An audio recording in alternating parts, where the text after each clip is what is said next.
pharmaceutical industry globally. Homeopathic physicians, actually all natural physicians, are the nature's assistants. We educate people about how nature heals and how we can assist. Natural laws is absolute. We follow the primary healing principles, the fundamental knowledge through science, right system of medicine, and concept of cure to assess the human body's healing process. Nature heals, we assist, so we teach the art of healing to the sick to heal themselves naturally.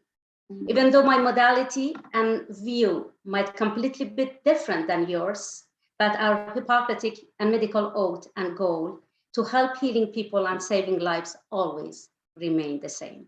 Thank you so much, everyone, for this great opportunity to be part of you, and looking forward to working with you.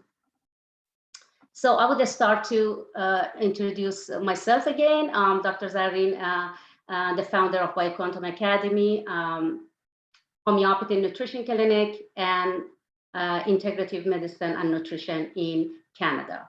So for some of you might want to know my credentials or my education, I have a brief kind of highlights here.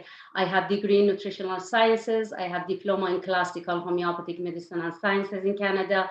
I have PhD in integrative medicine and awarded an Order of Excellence for intensive homeopathic research on obesity for my doctorate degree in Canada. I have several certificate of achievement in homeopathic medicine from Germany. I have certificates in homotoxicology, homeopathic organotherapy, no-thoughts immunization, chemotherapy, and oligotherapy in Canada. I have honored diploma in medical statics in Canada. I'm the author of a quantum anti-aging book, been practicing mentoring, educating, and lecturing in Canada and internationally for the past 2 years. And also I'm the partner, co-chairperson, and a speaker at the Global Scientific Guild. So let me just stop, sorry about that. Okay, I would like to just talk about my general view about the topic, hysterectomy. So hysterectomy is, from my point of view, is a removal of the female identity. My talk is about sharing my holistic view, medical philosophy, natural healing principles, my modality and scope of practice, information and research on the topic of hormones after hysterectomy, for educational purposes only. Hysterectomy, removing the female organs instead of removing the internal disease by the allopathic invasive model, is unscientific and inhuman. It is the action against the nature of human constitution, removing the female God-given identity, causing early and artificial menopause with many aftermath complications, disturbing the female endocrine homeostasis and balance state, causing the female internal disharmony and chaos for life. This is ultimate distraction instead of removing the disease. Hysterectomy causing injury, damaged tissues, shock, trauma, and grief. Causing injury damage to surrounding areas like bladder, urethra, blood vessels, and nerves, and scar tissues for a long time. Causing shock and trauma at all levels of physical, endocrine, hormonal, nervous system, mental, and emotional for a long time. And also infection, possible blood clots in the legs and lungs, and possible side effects related to anesthesia. Hysterectomy causing long-term grief in female because it's the most painful loss for a female. The entire body goes through grief process over the loss of reproductive organ as if losing a loved one. Artificial menopause and aftermath complications such as unnatural hot flashes, mood swings, anxiety, depression, osteoporosis, water retention, weight gain, and low quality of life at all dimensions can be caused after hysterectomy. Allopathic model is not healthcare.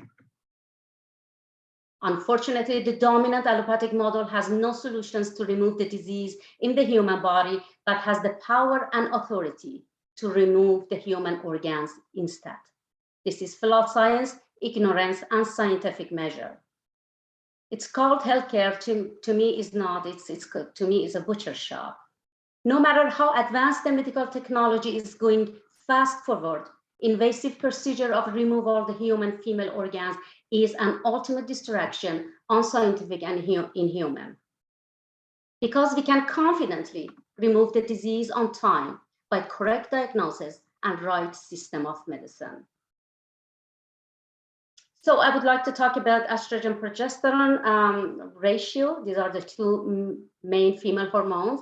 No matter in childhood, puberty, adolescence, childbearing, pregnancy, lactation, premenopause, menopausal or postmenopause, or even after hysterectomy, a female must sustain a normal hormones ratio throughout her life according to her state and body needs.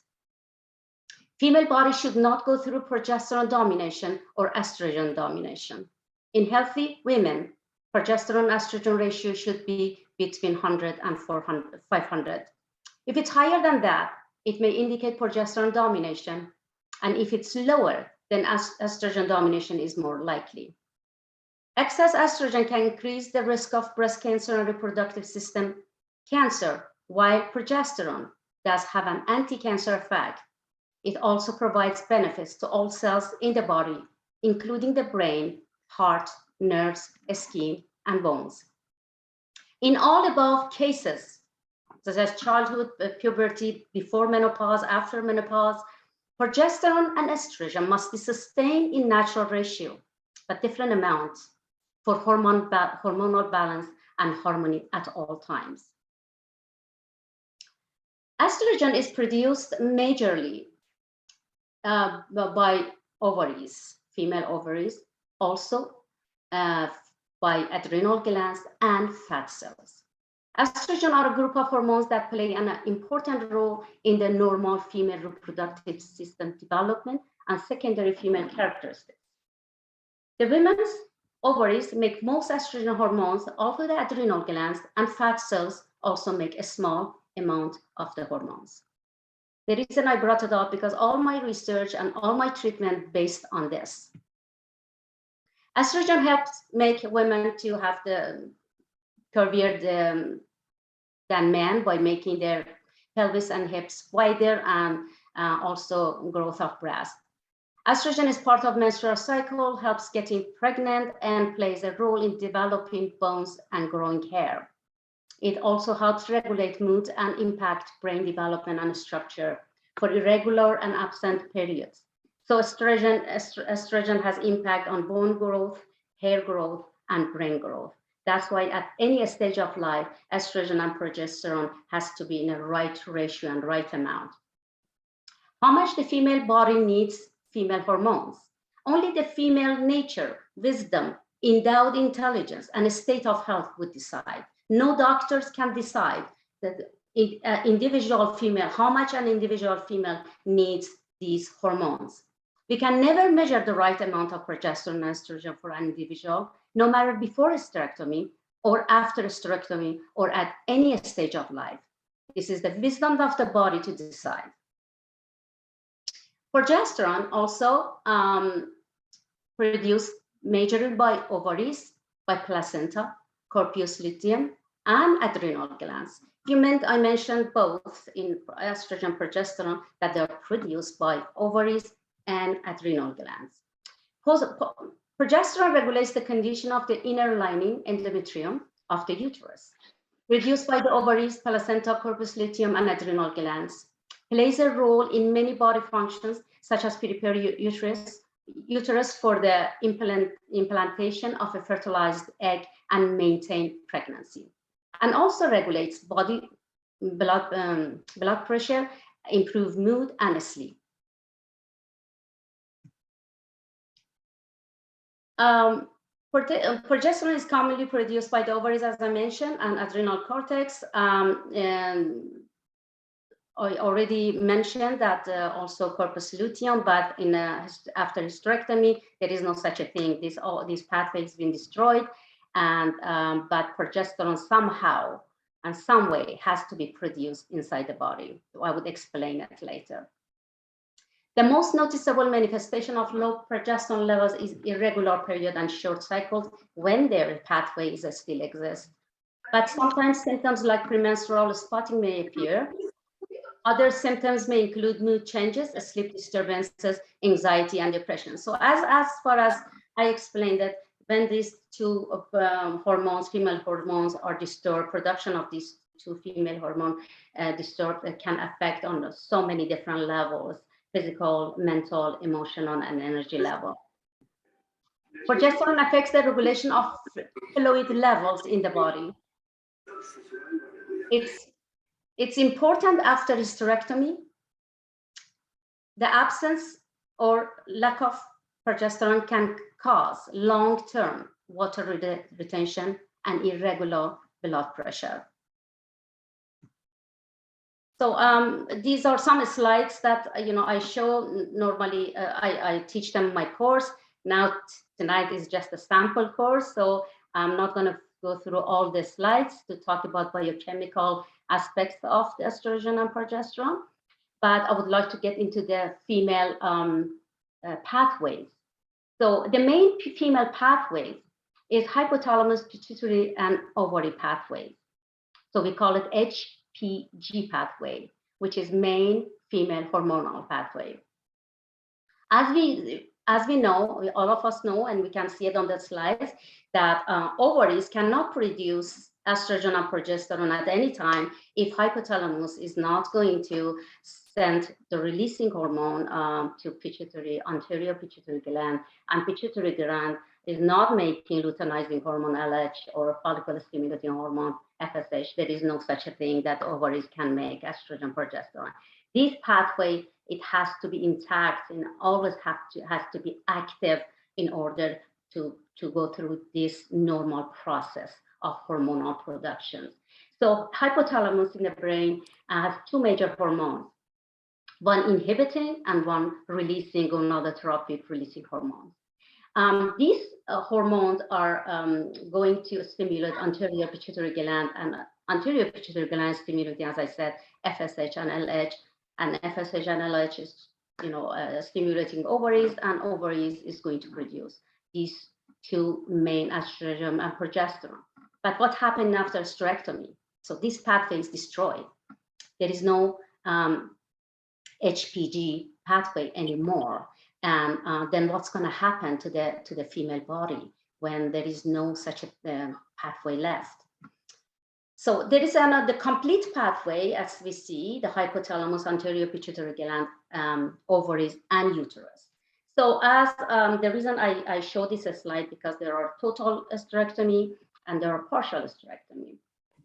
So total hysterectomy, the whole pathways, hypothalamus, pituitary, ovaries, and uterus completely destroyed after hysterectomy. But in partial hysterectomy, for example, removing only uterus, initially, when the ovaries already left, they kept the ovaries. Initially, estrogen progesterone production by ovaries would stop due to the giant shock and trauma to the reproductive system as a whole, and also a great confusion to the main female pathway. Gradually, when the body comes out of shock, trauma, and grief, then would start producing hormones, but with totally disturbed estrogen progesterone ratio and amount. It will never get back to normal, this pathway. It will never become normal again, either progesterone dominance or estrogen dominance, until the body, the female body, intelligently switch to another pathway. I would explain the survival pathway that nature endowed in female body for survival. Nature has a backup pathway. No matter the removal of female organs, destroyed main female pathways, and disturbed hormonal connections after hysterectomy, the female constitution does not change and remains female. Nature has intelligently endowed natural backup or survival pathways in the human body, as has done a great job in female. No matter the natural menopause or forced and artificial menopause, such as after hysterectomy, female needs the two hormones, estrogen and progesterone, with right ratio and balanced amount during different stages of life for the rest of her life. Human body has wisdom and always tries to fix itself and find a way to survive when it well supported and directed. So I would like to talk about the nature's backup, and it's a new hormonal pathway in female. In the domain of homeopathy, we do not give artificial hormone replacement therapy or treatment. Instead, we encourage, support, activate the other female hormonal pathways to take charge and bring normalcy and harmony to the female. We do it by assessing and evaluating the state of female body at all levels of physical, mental, emotional, and energy as a whole unit, not just focusing on parts and organs. By choosing the correct homeopathic remedies to stimulate the female body holistically at all levels in order to bring internal harmony, homeostasis, alignment, and balance into the body. By doing so, the essential hormones such as progesterone and estrogen can be made by another pathway according to the female needs and requirements for optimum biological function. So we must switch the female body after hysterectomy to a new pathway. What is another backup pathway by nature? The pathway HPG, the normal female pathway, is destroyed by hysterectomy, no matter partial or total. But the body intelligently can switch over to HPA pathway, which is hypothalamus, anterior pituitary gland, and adrenal cortex. As I mentioned earlier in the two slides of estrogen progesterone, these two hormones are majorly produced by ovaries, but when there is no ovaries, the body can switch over to adrenal cortex. But how does it work? So we call it HPA axis or HPG axis. So shifting from HPG, hypothalamus, pituitary gland, and gonads, to HPA, hypothalamus, pituitary, and adrenal pathways.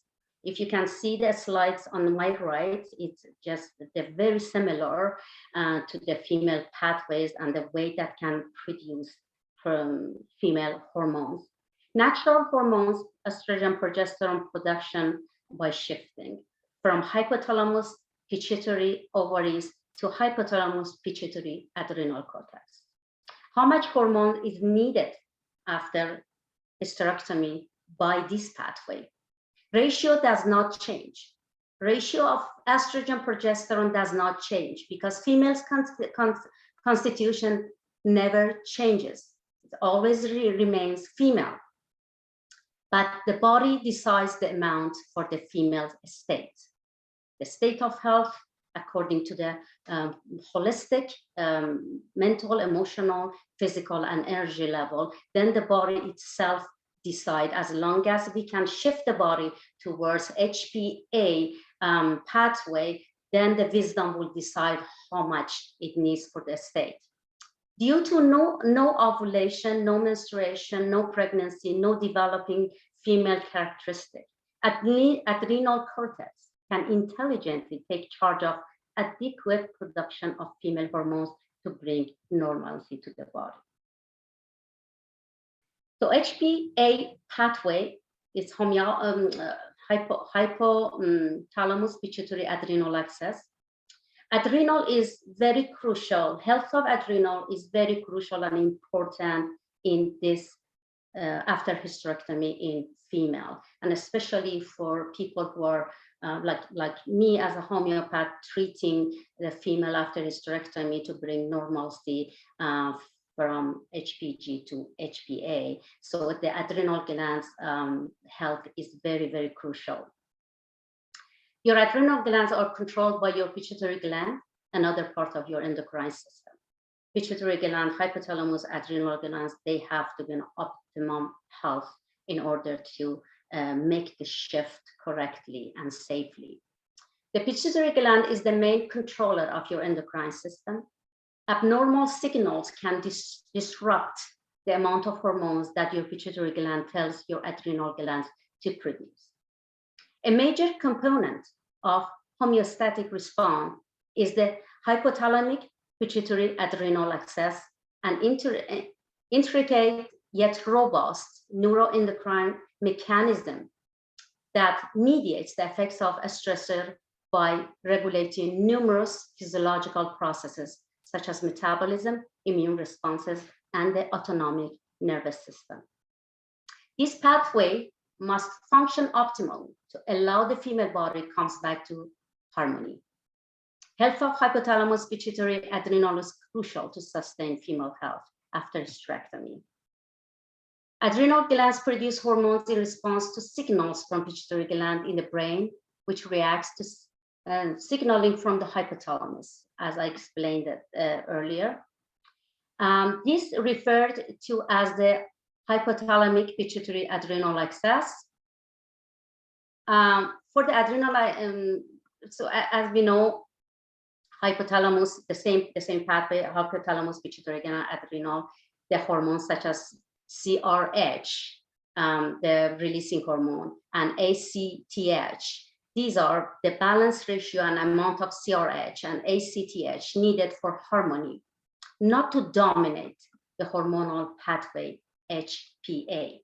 So for example, cortisol that is produced by adrenal glands, if it's not in a normal ratio, can dominate the, or can even block productions of progesterone and estrogen by adrenal glands. And everything has to come into control. So my job doing this is a very delicate job. After hysterectomy, I have done several, and the result was fabulous. It was delicate, it's like a teamwork with a patient and the practitioner, but the result is amazing. Adrenal disorders, that's why health of adrenal is very, very important when we shift to HPA pathway. Adrenal disorders and abnormal signals we should not allow adrenal gets wrong and abnormal signals from pituitary gland, because it disturbs the amount of hormones that your pituitary gland tells your adrenal glands to produce. So adequate estrogen and progesterone with the proper ratio and amount after hysterectomy by adrenal glands is directly signaled by pituitary gland. So pituitary gland has to be in optimum health in order to have the right signal, to send the right signal. Controlling the production of testosterone, not to dominate or even block the female hormones production by adrenal glands. As we know, adrenal glands produce androgen testosterone as well. So if testosterone and androgen is dominating the other hormones such as progesterone and estrogen, the female is going to be in trouble. So we have to bring absolute harmony in the pathway of hypothalamus, pituitary, and adrenal in order to have adequate amount of progesterone and estrogen by adrenal glands. The ratio never is going to change because female constitution stay female. So controlling the cortisol, CRH, ACTH production, not to dominate or also block estrogen progesterone productions. This pathway, the HPA pathway after hysterectomy, is not just a life support or temporary state, but is a permanent pathway after hysterectomy for life through the female life. So the second pathway that I work on, it's immune system, endocrine system pathway, because there is a strong and close affinity between estrogen, progesterone, testosterone, and immune system. So this pathway is a major pathway for hormonal balance that I work on after the first pathway. And the third pathway is the endocrine nervous system, immune system pathway. So there is interactions between these major three systems for female homeostasis. So I work hard on this pathway along with the other two pathways in order to bring homeostasis and harmony into female body after the shock, injury, trauma, grief that the body goes through. So my holistic approach is to definitely bring the internal homeostasis and harmony into the female body. As I mentioned on the previous slide, endocrine system, nervous system, and immune system has a strong and close affinity. They work together. We don't work on just parts. We work holistically. These three major systems have to come into harmony, because nervous system is in charge. Hypothalamus, it's all the emotions are created there. So it's part of the central nervous system. Central nervous system definitely has to come into harmony, not affect too much of unnecessary stresses, affects the adrenal glands, produce too much of cortisol, and cortisol is going to dominate estrogen, progesterone. So that has to be under control very precisely, delicately, and efficiently. It's a very, very hard job for homeopath to do so, but the result is very rewarding. The female hormones, when it's kind of disturbed after hysterectomy, as we know, all the endocrine systems are connected, especially those three systems that I mentioned. But when there is this disturbance in amount of estrogen and progesterone ratio within it, it affects insulin, it affects thyroxine, it affects cortisol. These all hormones working together. So the chaos at the all the female endocrine system, all the female pathways and hormonal connection, such as thyroid, adrenal, and pancreas, can happen. So we have to bring balance ratio between thyroxine, cortisol, insulin, testosterone, ACTH, all the hormones, endocrine hormones, and so that to bring the body out of disturbed homeostasis and bring ultimate internal harmony. One thing that I always highly recommend to female who come to me after hysterectomy, not necessarily they come right after hysterectomy to me. I have patients that they came after years of they have done hysterectomy, but does not matter. The shock, the grief, the trauma, everything is trapped in female system. There is no such a thing that physically they may get back to normal, but entirely as holistic, as a unit, they never go back to normal unless they go through the right treatment to bring them back into harmony. One thing that I highly recommend to those people that never go on drastic weight loss after hysterectomy, because adipose tissue and fat cells produces some female hormones. So increasing the adipose tissue can be survival after hysterectomy. For a short period of time, I would ask maybe for 9 months, never go through a drastic and shocking weight loss immediately after hysterectomy, and let the body wisdom work, does its job, and then after we get we shift the body, female body, towards the new pathway, then we can do a healthy weight loss.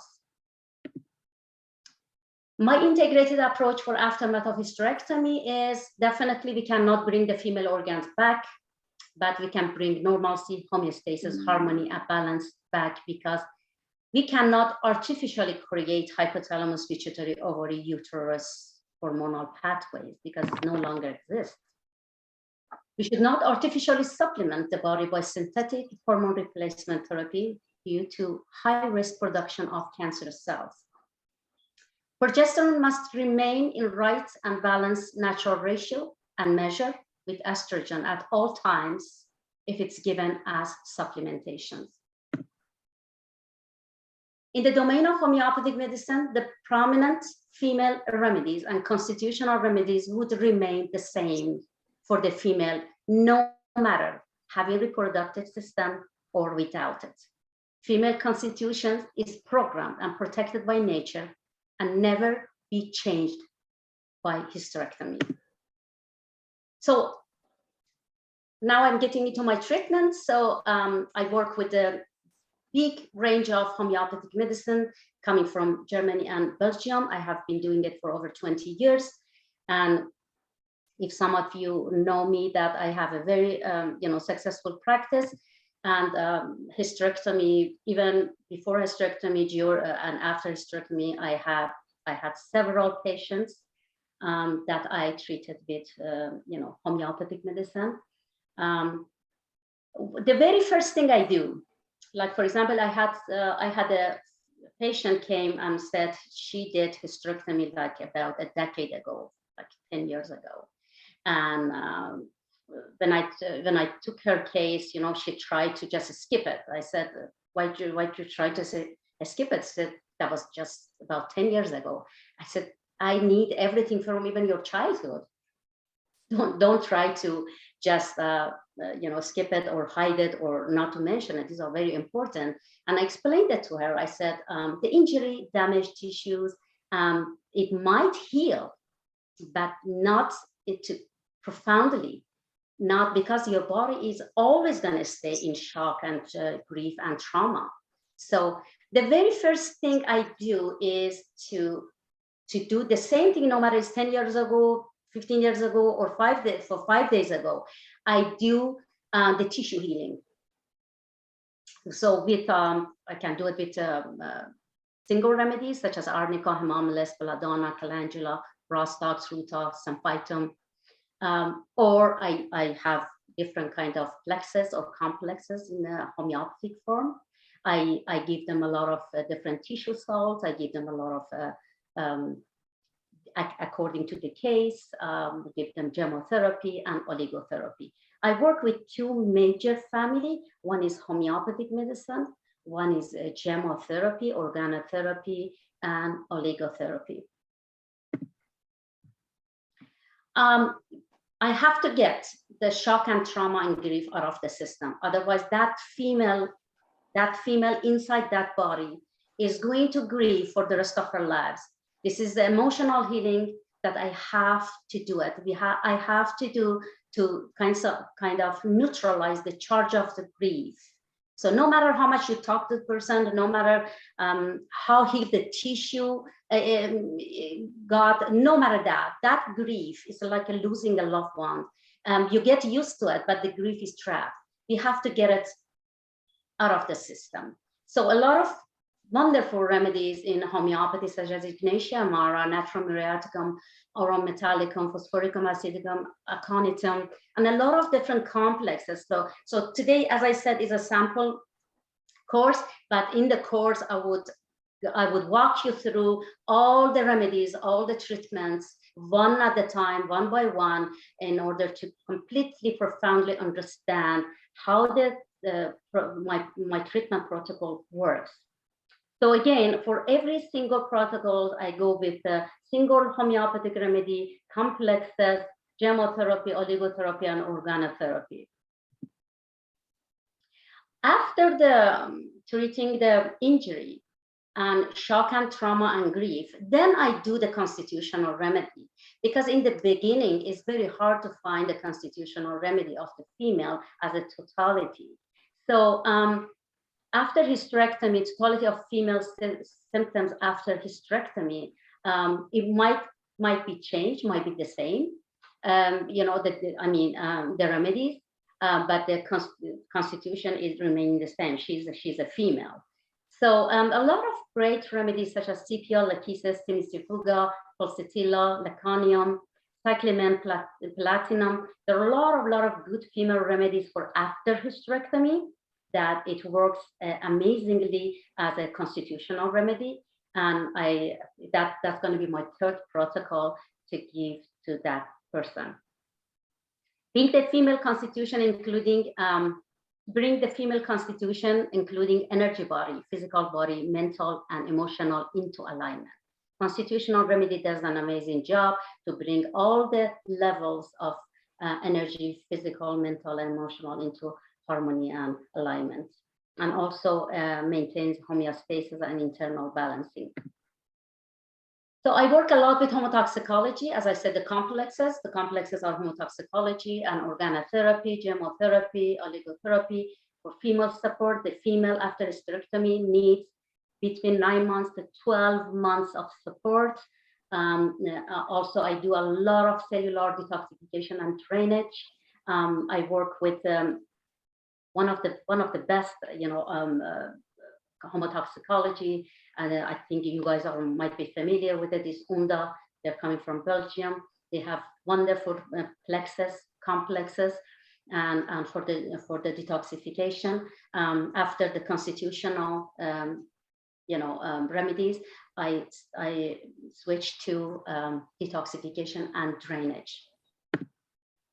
So I also give organotherapy, which is a very, very important for a glandular activation for endocrine system, because the pathway that is switched over to new pathway, it needs a lot of support, and a lot of stimulation, a lot of support and activation. For example, pituitary adrenal, we have a glandular homeopathy, HPTP. It does amazing job, and there is another one, adrenal pituitary thymus spleen thyroid, HTHY, and also there is only one pituitary TP. For example, I had one patient after hysterectomy. She said her pituitary gland has a kind of tumor. That explains it, that it was very hard to switch the pathway to bring her to the new pathway HPA, because pituitary would give a wrong signal to adrenal glands and can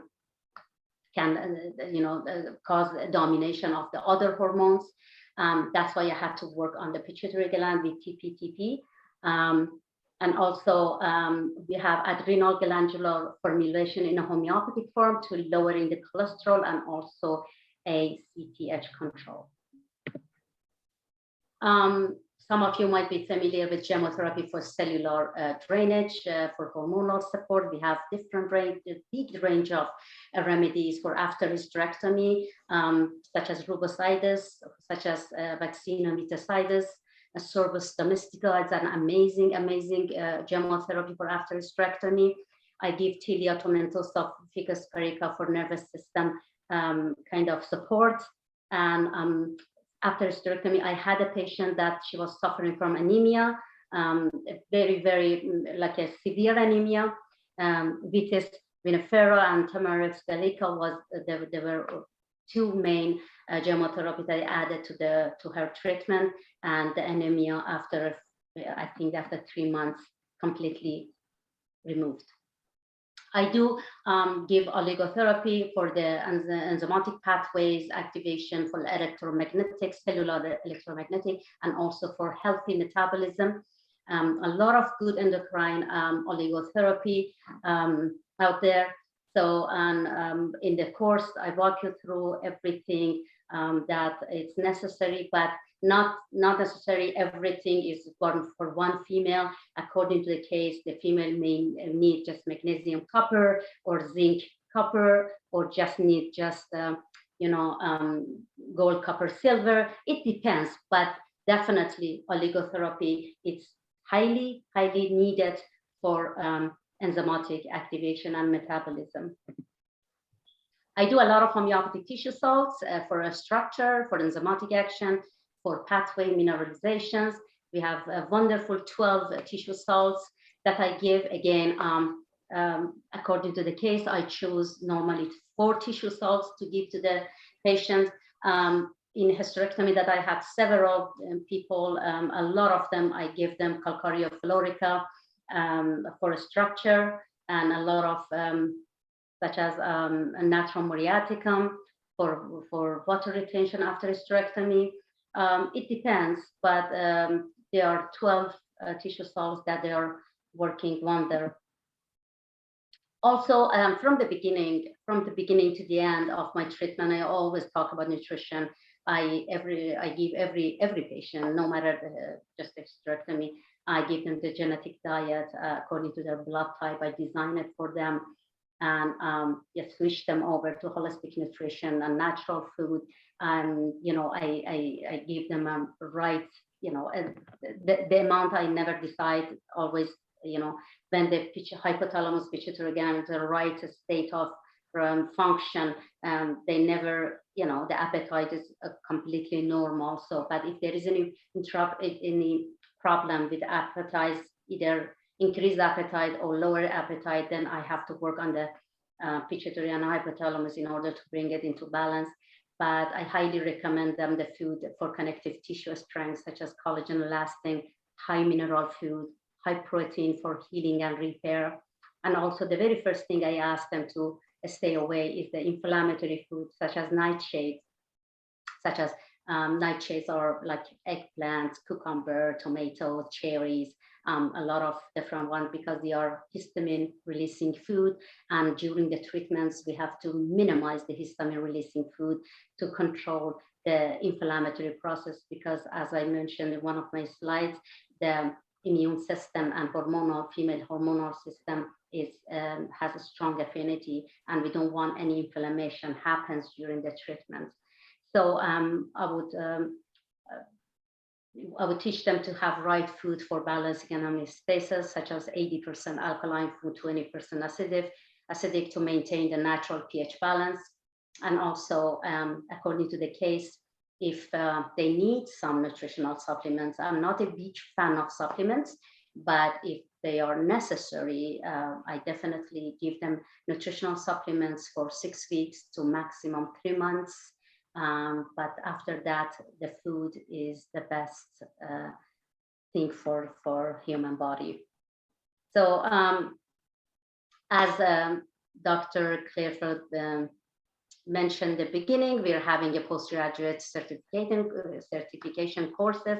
Today it was just a kind of introductory session, but if anyone interested, so Dr. Clearfield and I, we are conducting a platform. We are offering an educational platform about different topics. So definitely one of them is going to be the hysterectomy that we have a sample tonight. But it's going to be like 4 hours course, and then you're going to learn a lot of different treatments. If you can add it to your current practice, if you want to completely switch over to these treatments, because it's been very successful, I can tell you.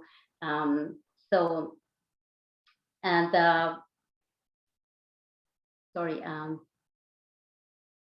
Hello. Okay. Dr. Clearfield, do you want me to stop sharing or? Oh, no, I didn't do, did I do that? Okay, let me just, okay. Did I do that? I'm back. I have tried to come back. I didn't know which button should I press. So yes, this course is going to be, I have already been teaching it in my, hormonal course. Hysterectomy was part of it, or kind of disturbed hormonal is part of it. But now we are going, me and Dr. Clearfield, are going to teach it in depth from 2 different views. I'm sure that you might have different views, but again, in addition to your practice, I think it's gonna do amazing, job if you can add it to your practice. Well, so if you have any questions. Yeah. Anybody have any questions about so far, how we've done so far? You did pretty well, Dr. Zarin, only 50 minutes. So you did very well. Hey, Thank Doctor. you so much. How are you? I'm Dr. Halasa here. I have a Dr. question. Halasa, how are you? I haven't seen you for ages. Yeah, you're right. You're right. So I have a question here because I want to learn about what you mean by alkaline food and acid food. That's something I have a problem with. So I want you to tell us what is your side of the story. Okay. I think I should stop sharing, right? Okay. Yeah. Is that okay? You already did. Yeah. Mm-hmm. Okay. Perfect. So, okay. Dr. Halasa. Okay. Thank you so much for your question. So, body has to, body has the different pH in different part of the body, right? Different pH. But the pH of the blood has to be neutral. It has to stay in 7.35 or slightly, less. Otherwise, the body goes to coma and dies. So at this point, human beings, they're having a lot of acidic food, and it disturbs this pH level of the blood, which causes a lot of problems. I treated patients just by correcting the pH level. They didn't need anything, just correcting the new food and to bring the pH into balance. It's very, very, very crucial to understand this. And that's why the body needs more alkaline food, less acidic food in order to sustain the neutral pH at the blood level. So when I say alkaline food such as green leafy vegetables, such as nuts, such as acidic food such as meat, everything meat products, dairy products, legumes, wheat products. These are all acidic.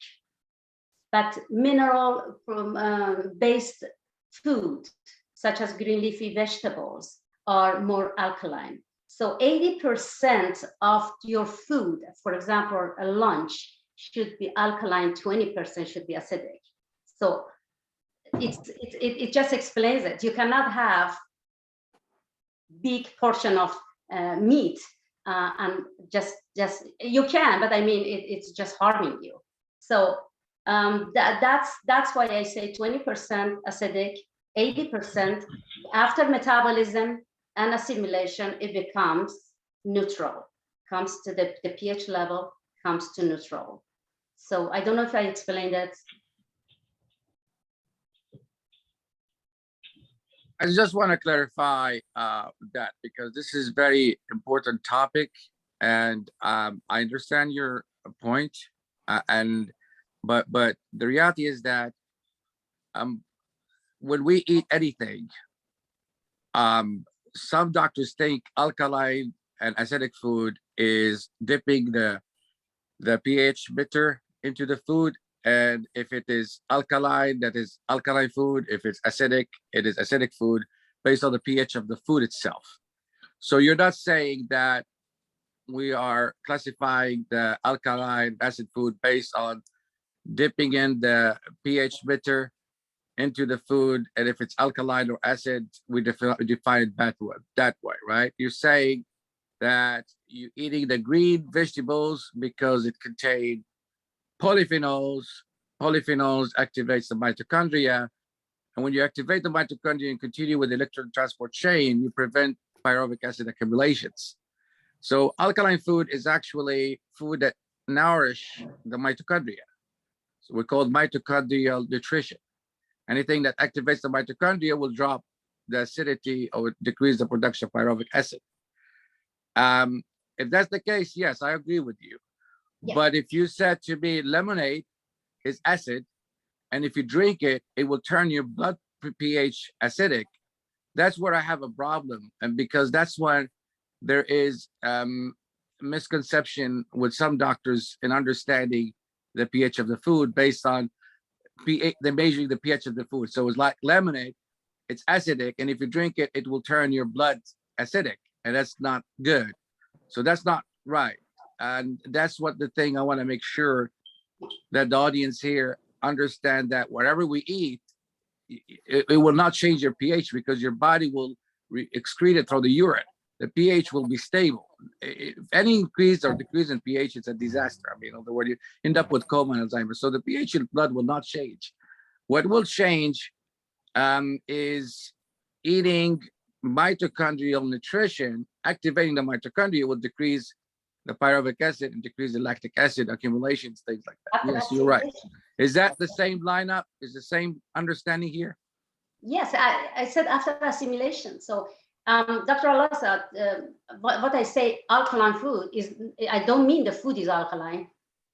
Alkaline food is based on minerals. Minerals are alkaline in the nature.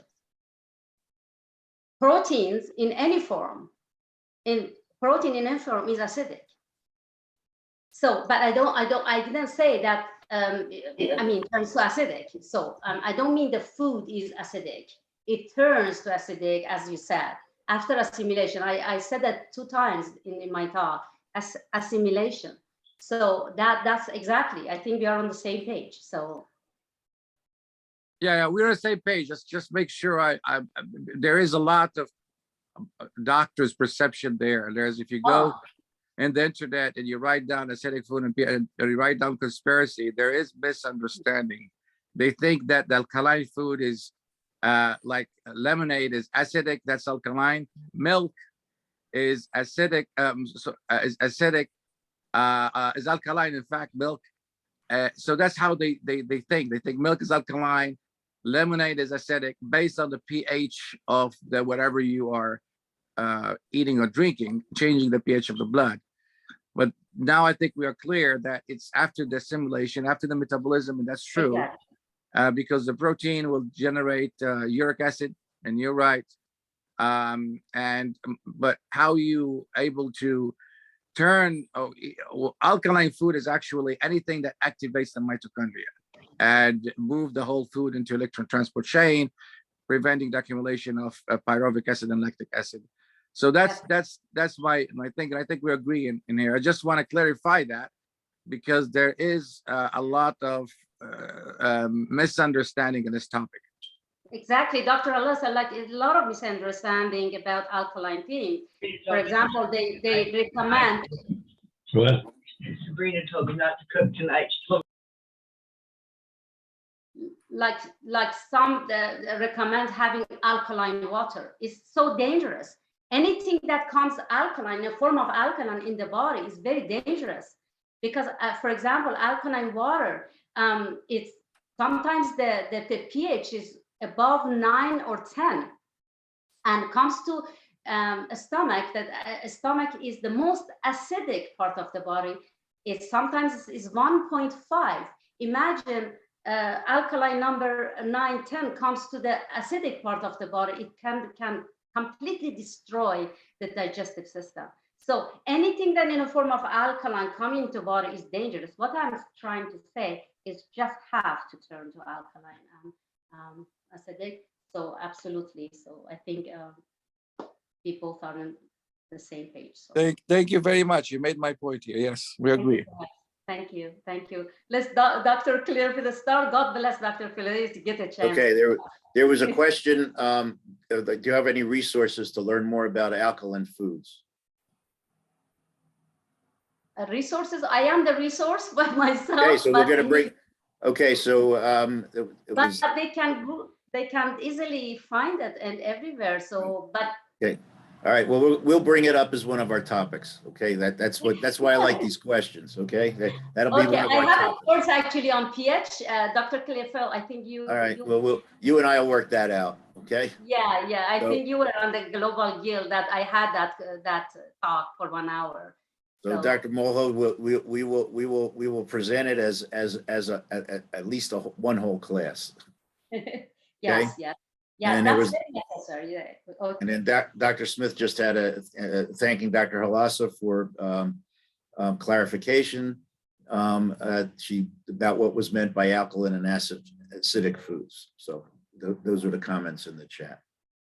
Any other questions? Okay, so now it's my turn. Go ahead.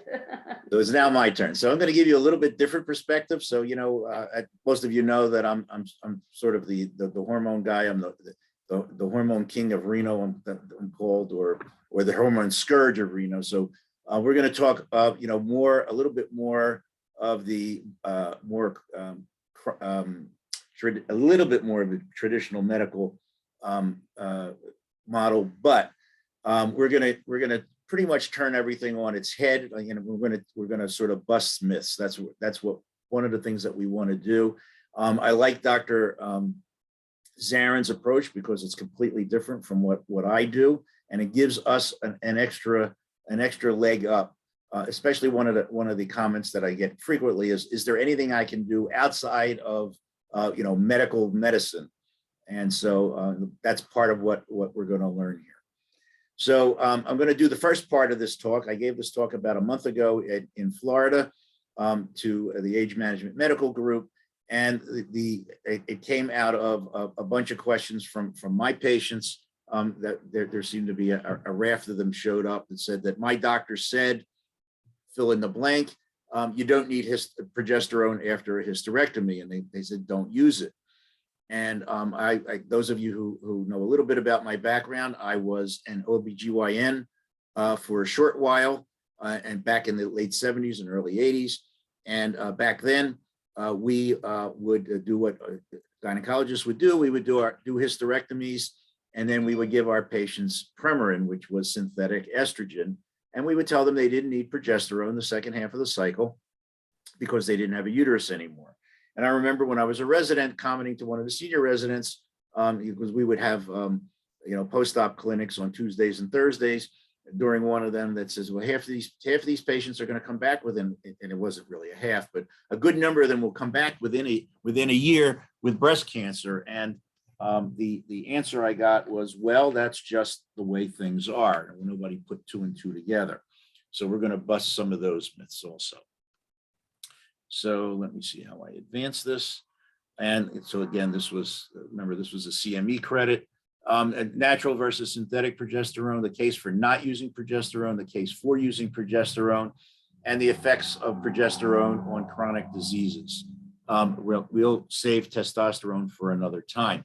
So as you heard Dr. Zarin state, where it's produced, it thickens the uterine lining and making a bed for a fertilized egg. It peaks at day 21. It falls to near zero without fertilization, and the cycle repeats. Premenstrual cycle or PMS symptoms occur when, because estrogen also drops after the day 21 to day 28, and there's a gap in the ratio, as Dr. Zarin mentioned, between the progesterone and estrogen. When there's too much estrogen versus progesterone, that's where we get the PMS symptoms.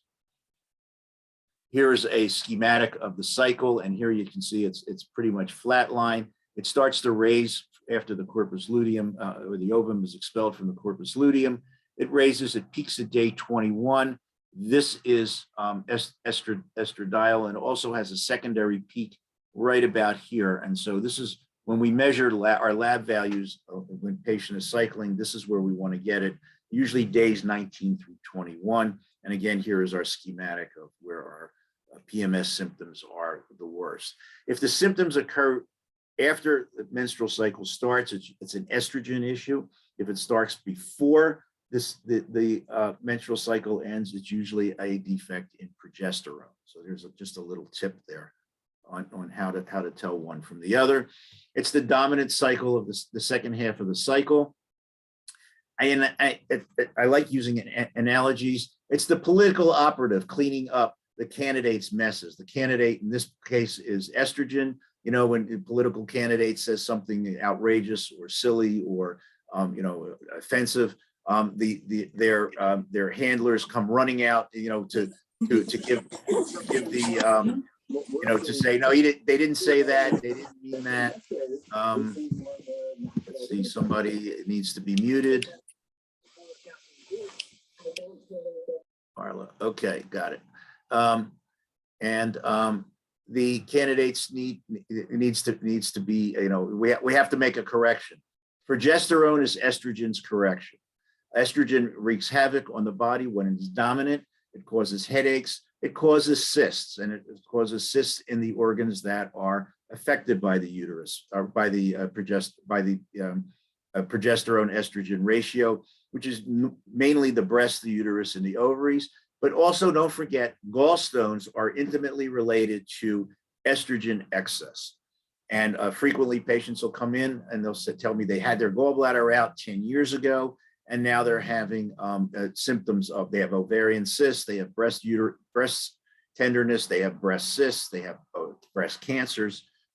They're all interrelated. And in our highly specialized medical world, Each specialty looks at their own little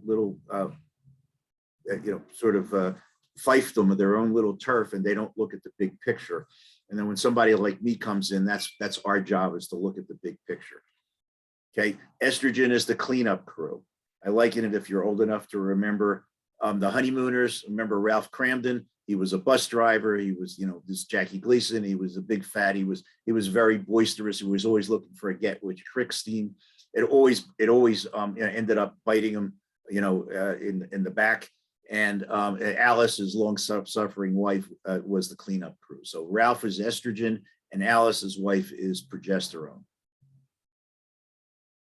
So, and then I like again, Bing Crosby had a song, a long time ago, accentuate the positive, eliminate the negative. And the next two lines were latch onto the affirmative.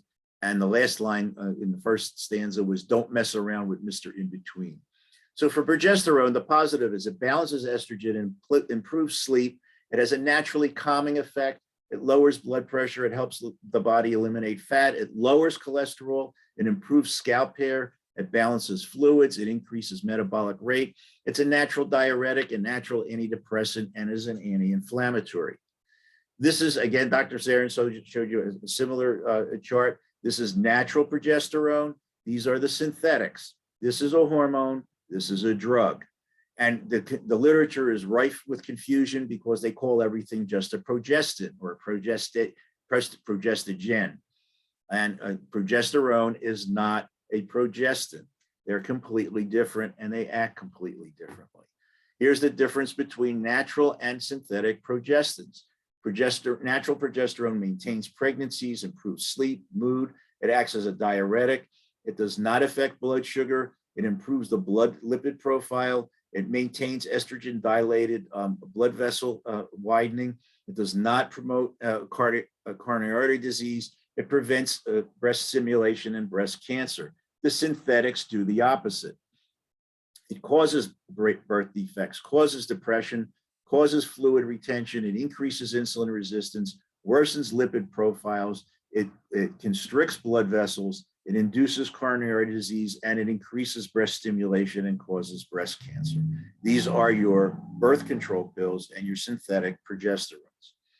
Side effects from progestins not seen in natural progesterone are all of these. It increases appetite, weight, fluid retention, irritability, depression, headache. It decreases energy. It causes bloating, breast tenderness, decreases sexual interest, causes acne, hair loss, nausea, insomnia. It interferes with the body's natural progesterone production. It does not help balance estrogen. It remains in the body longer and causes spasm of the coronary arteries.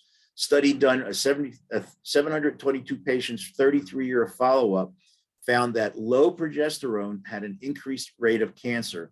And there's a belief that it's not the estrogen that is the cancers, it's low progesterone. There's a 10-fold increase in death from all cancers in patients with low progesterone. They had infertility and luteal phase defect, and a 5.5 times incidence of premenstrual breast cancer. The EPIC study, this was done after that WHI study that came out that caused all the kerfuffle and said, estrogens were bad. This was a study done 5 years later with 3 times as many patients. If patients had no hormones at all, that's this line here, the incidence of breast cancer was 10 per 100,000 patient years. Synthetic progesterone, patients had a 20% increase versus baseline of breast cancer incidence. Synthetic progesterone and synthetic progesterone or progestin had a 40% increase in breast cancer incidence versus baseline. And natural estrogen and natural progesterones, believe it or not, had a 10% decrease from baseline. If you gave patients no hormones, they had a 10% decrease in estrogen and progesterone. And so it does not mean that the patients can't get breast cancers from a natural estrogen and natural progesterone, but the incidence, and these are percentages, are less than if we gave them nothing. Our rule of thumb in our clinic is we never, ever, ever prescribe any type of estrogen without a progesterone. And we never, ever, ever prescribe any type of synthetic hormone, period. And we make our patients pinky swear on that.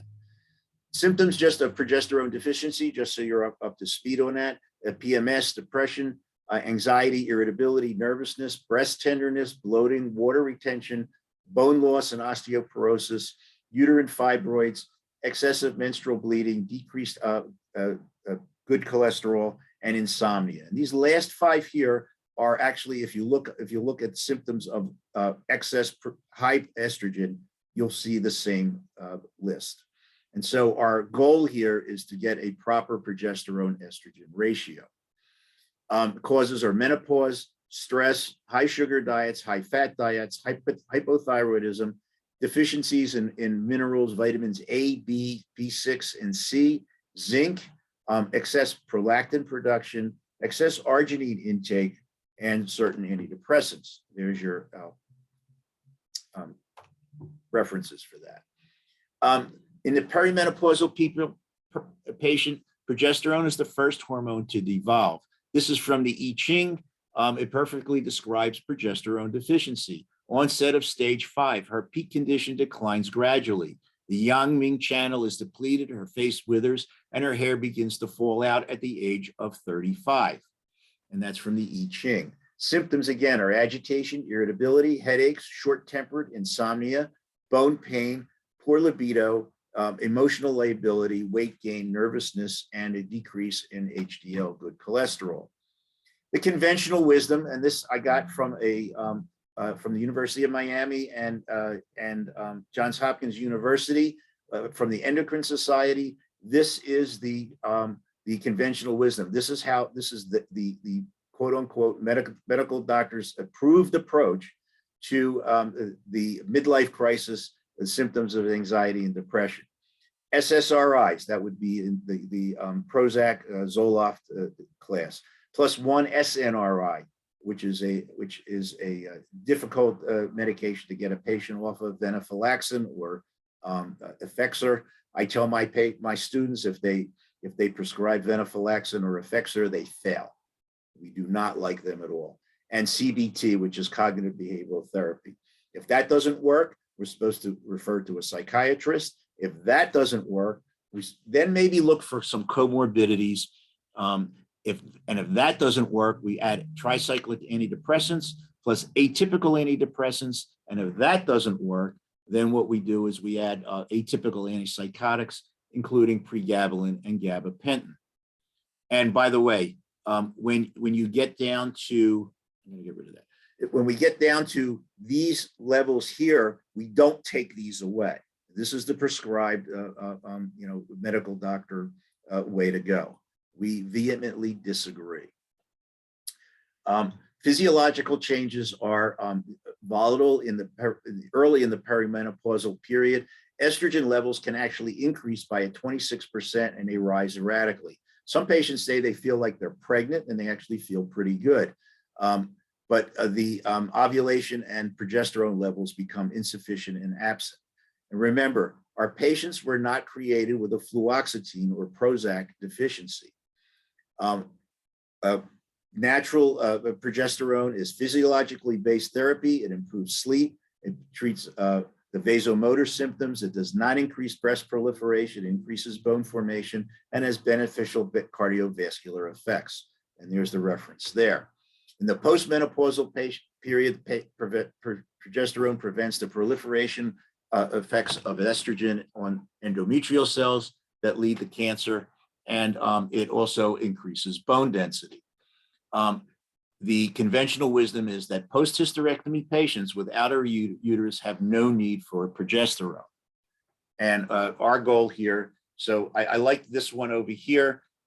Those of you also know that I have a degree in medical acupuncture, and one of our early on teachers said, we're sitting in the classroom, I want you to unzip your brain, turn your head upside down, empty everything out, and then turn yourself back over, and now we're going to start over again.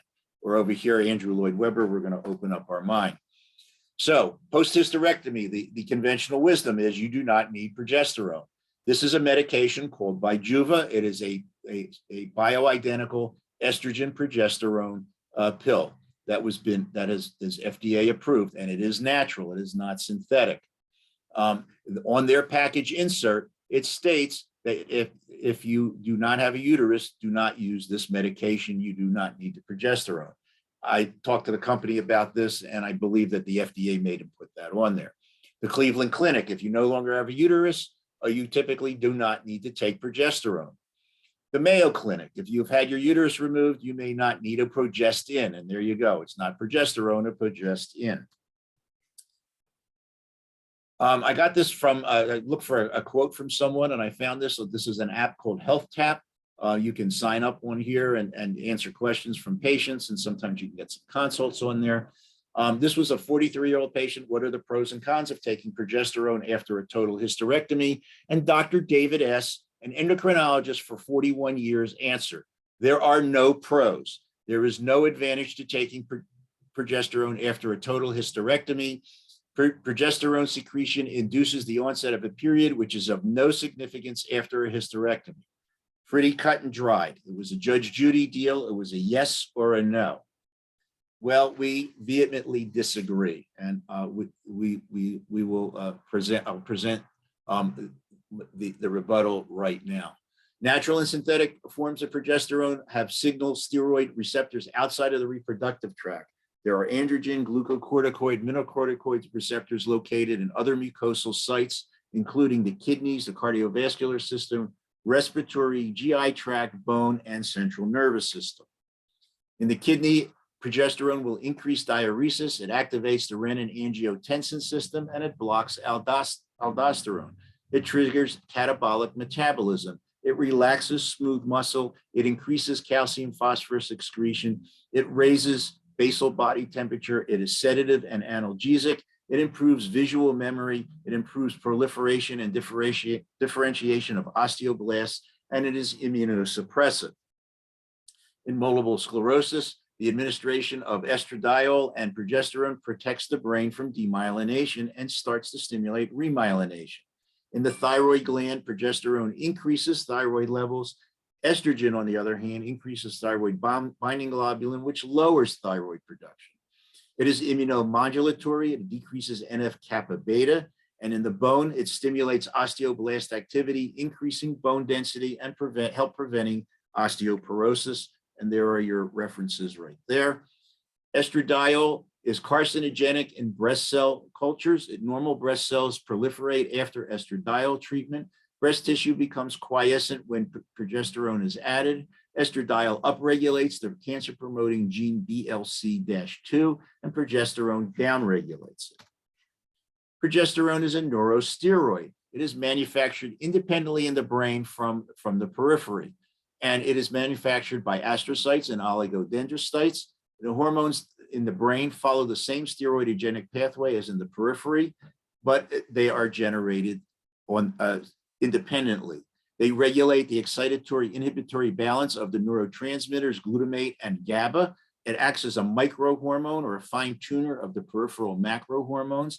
Sufficient GABA levels are necessary to relieve anxiety, reduce stress, improve sleep, and they're neuroprotective. They stabilize mood disorders. Progesterone maintains adequate GABA levels. Low progesterone, no progesterone, creates a situation with excess glutamate to insufficient GABA, which causes aberrant behaviors. Neurosteroids account for a high degree of pathology associated in traumatic brain injury. Here's our steroidogenic pathway. We've talked about testosterone converting to dihydrotestosterone via 5-alpha reductase. The 5-alpha reductase inhibitors right here are used to prevent this in young men ages 18 to 45.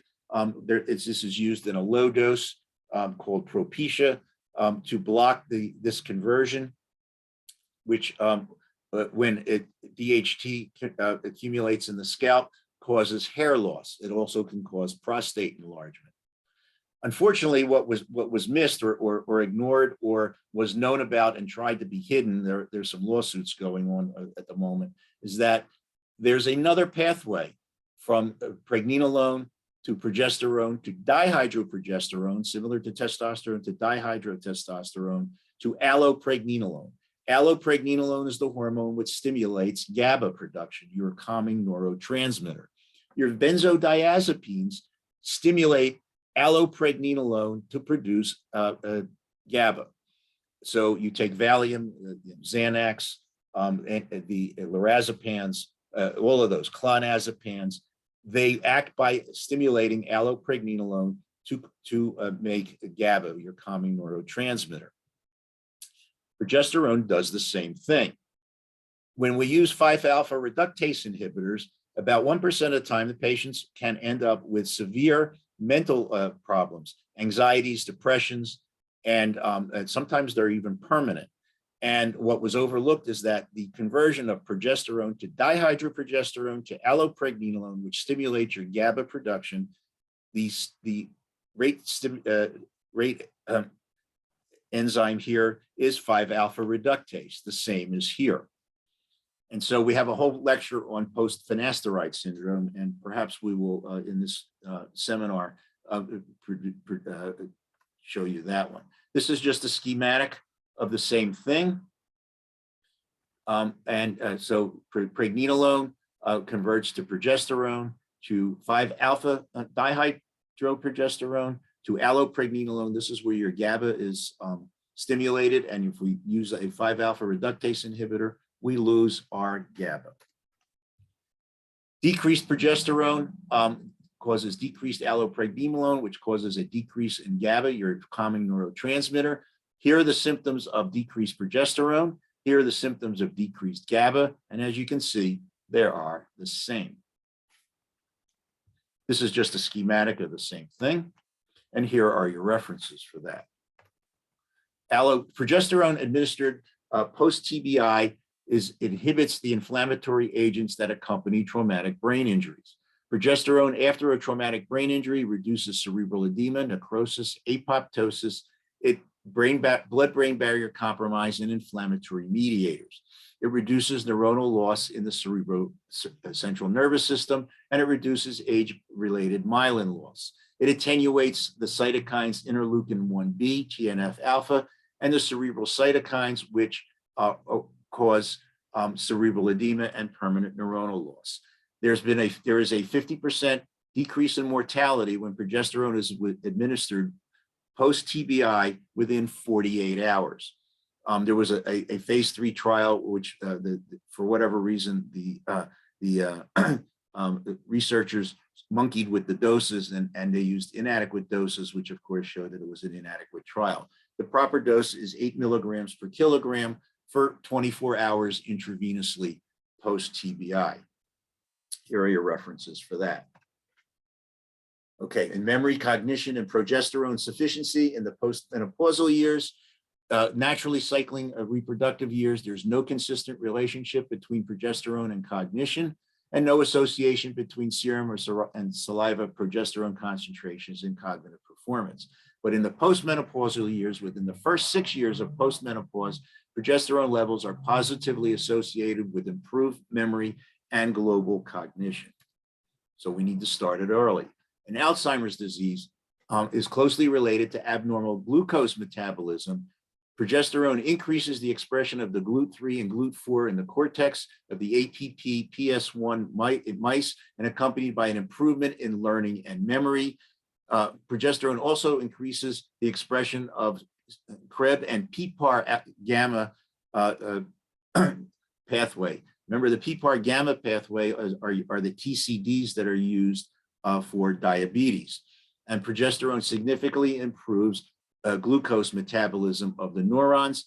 Progesterone is neuroprotective, and its effect is due to its positive effects on glucose metabolism. Blood clots are always a hot topic, and when we see no hormone therapy, we have a baseline of relative risk. These are your synthetic estrogens. These are your transdermal natural estrogens, a slight increase. These are your synthetic progesterones here, or progestins, sorry. And this is your naturalized or micronized progesterone. And as you can see, there's again a decrease versus versus you doing nothing, decrease in thromboembolic phenomena. These are the cytokines and CD4, CD1 cells that are positively affected by progesterone. I'm going to just use that as a reference. These are your laboratory studies. And the way we get our positive ratio, if the patient is cycling, we want to get our lab values on days 19 to 21. We get an estrone value, an estradiol value divided by progesterone, and we call that the EP ratio. Patients that are estrogen dominant as a comorbid factor to TBI can cause greater disturbance in neurochemistry, especially with GABA. If patients have an elevation, and this is actually a topic for another day, but if there's an elevated in estrone, if the estrone levels are greater than 100, we will treat the patients with 7-keto-DHEA. We start at 25 milligrams at bedtime, it can go up to 100. Usually 25 to 50 milligrams of 7-keto-DHEA will decrease estrone levels by about 50% within 4 to 6 weeks. They work quite quickly. And if you'll recall, maybe 10 to 12 years ago, Dr. Oz, a popular daytime TV show, he was touting 7-keto-DHEA for weight loss. Well, estrone levels accumulate weight in the midsection. So 7-keto-DHEA will lower estrone levels. That's our goal, and we should get some weight loss with that. The estrogen progesterone ratio, we want that to be less than 250. As it gets higher and higher, we get more and more severe symptoms of estrogen dominance: headaches, sleep issues, bloating, mood swings, anxiety, depression, breast tenderness, breast cysts, uterine fibroids, ovarian cysts, endometriosis, and gallstones. Early on, so I've been doing this for over 20 years. Early on, we did not get estrone levels. We got progesterone and estradiol levels. So if you don't have an estrone level, you take your progesterone and level, then now we're going to multiply it by 1,000 to even out the units, divide it by the estradiol, and we'll get a normal ratio is a 100 to 500. Anybody less than 100, you're estrogen dominant. Anything greater than 500, you're progesterone dominant. So you can go by symptoms.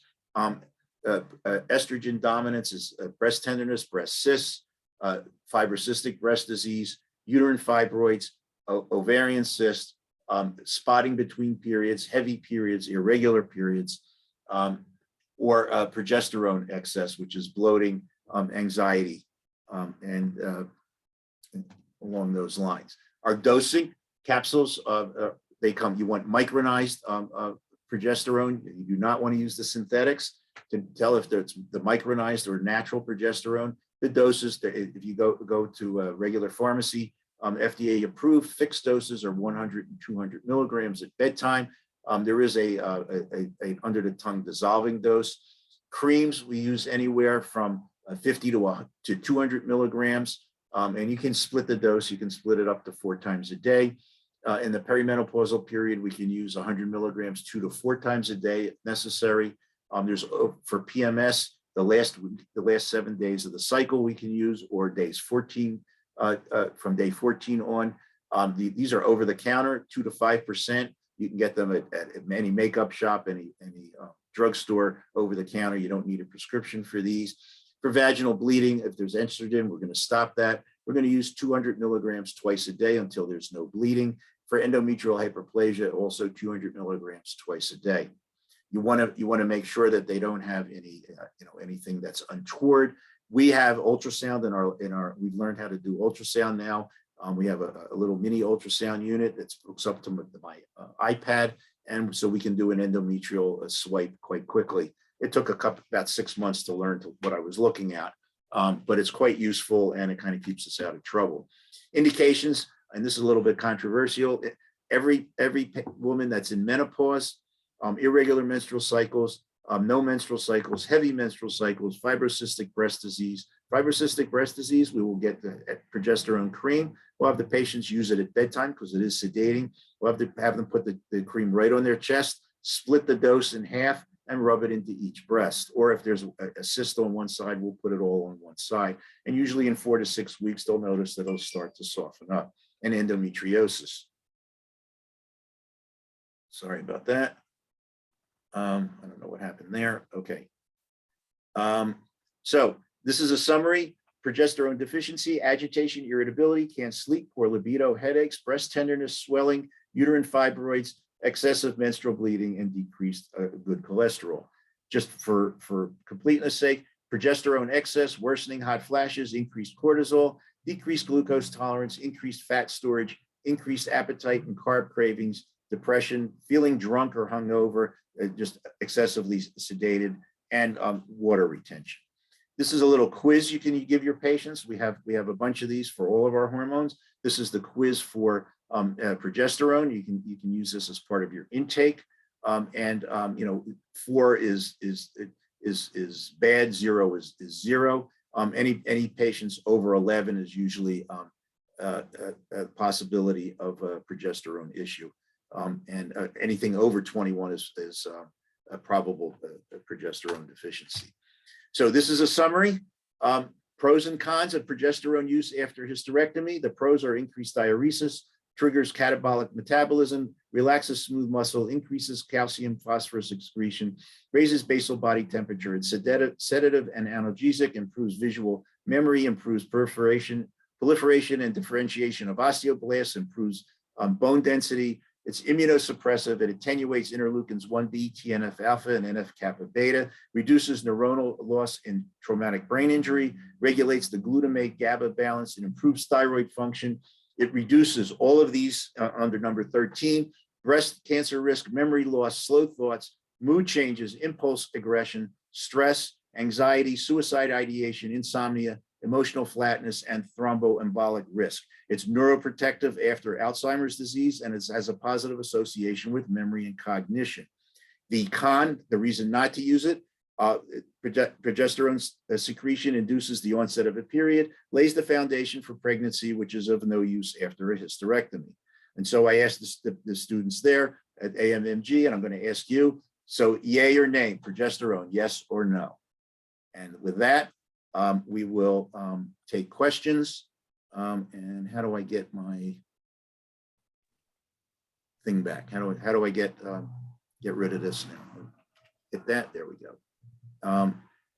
So there's lots of stuff in the chat. Can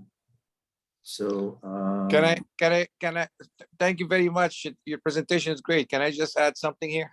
Yeah, I would be upset if you didn't. Okay.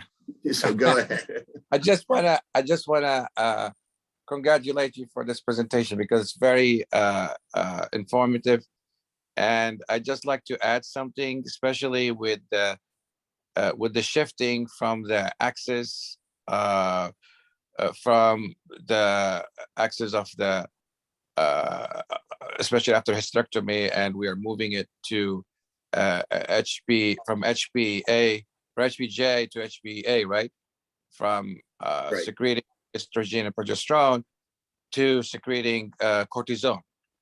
And what is the advantage of that in terms of the immune system?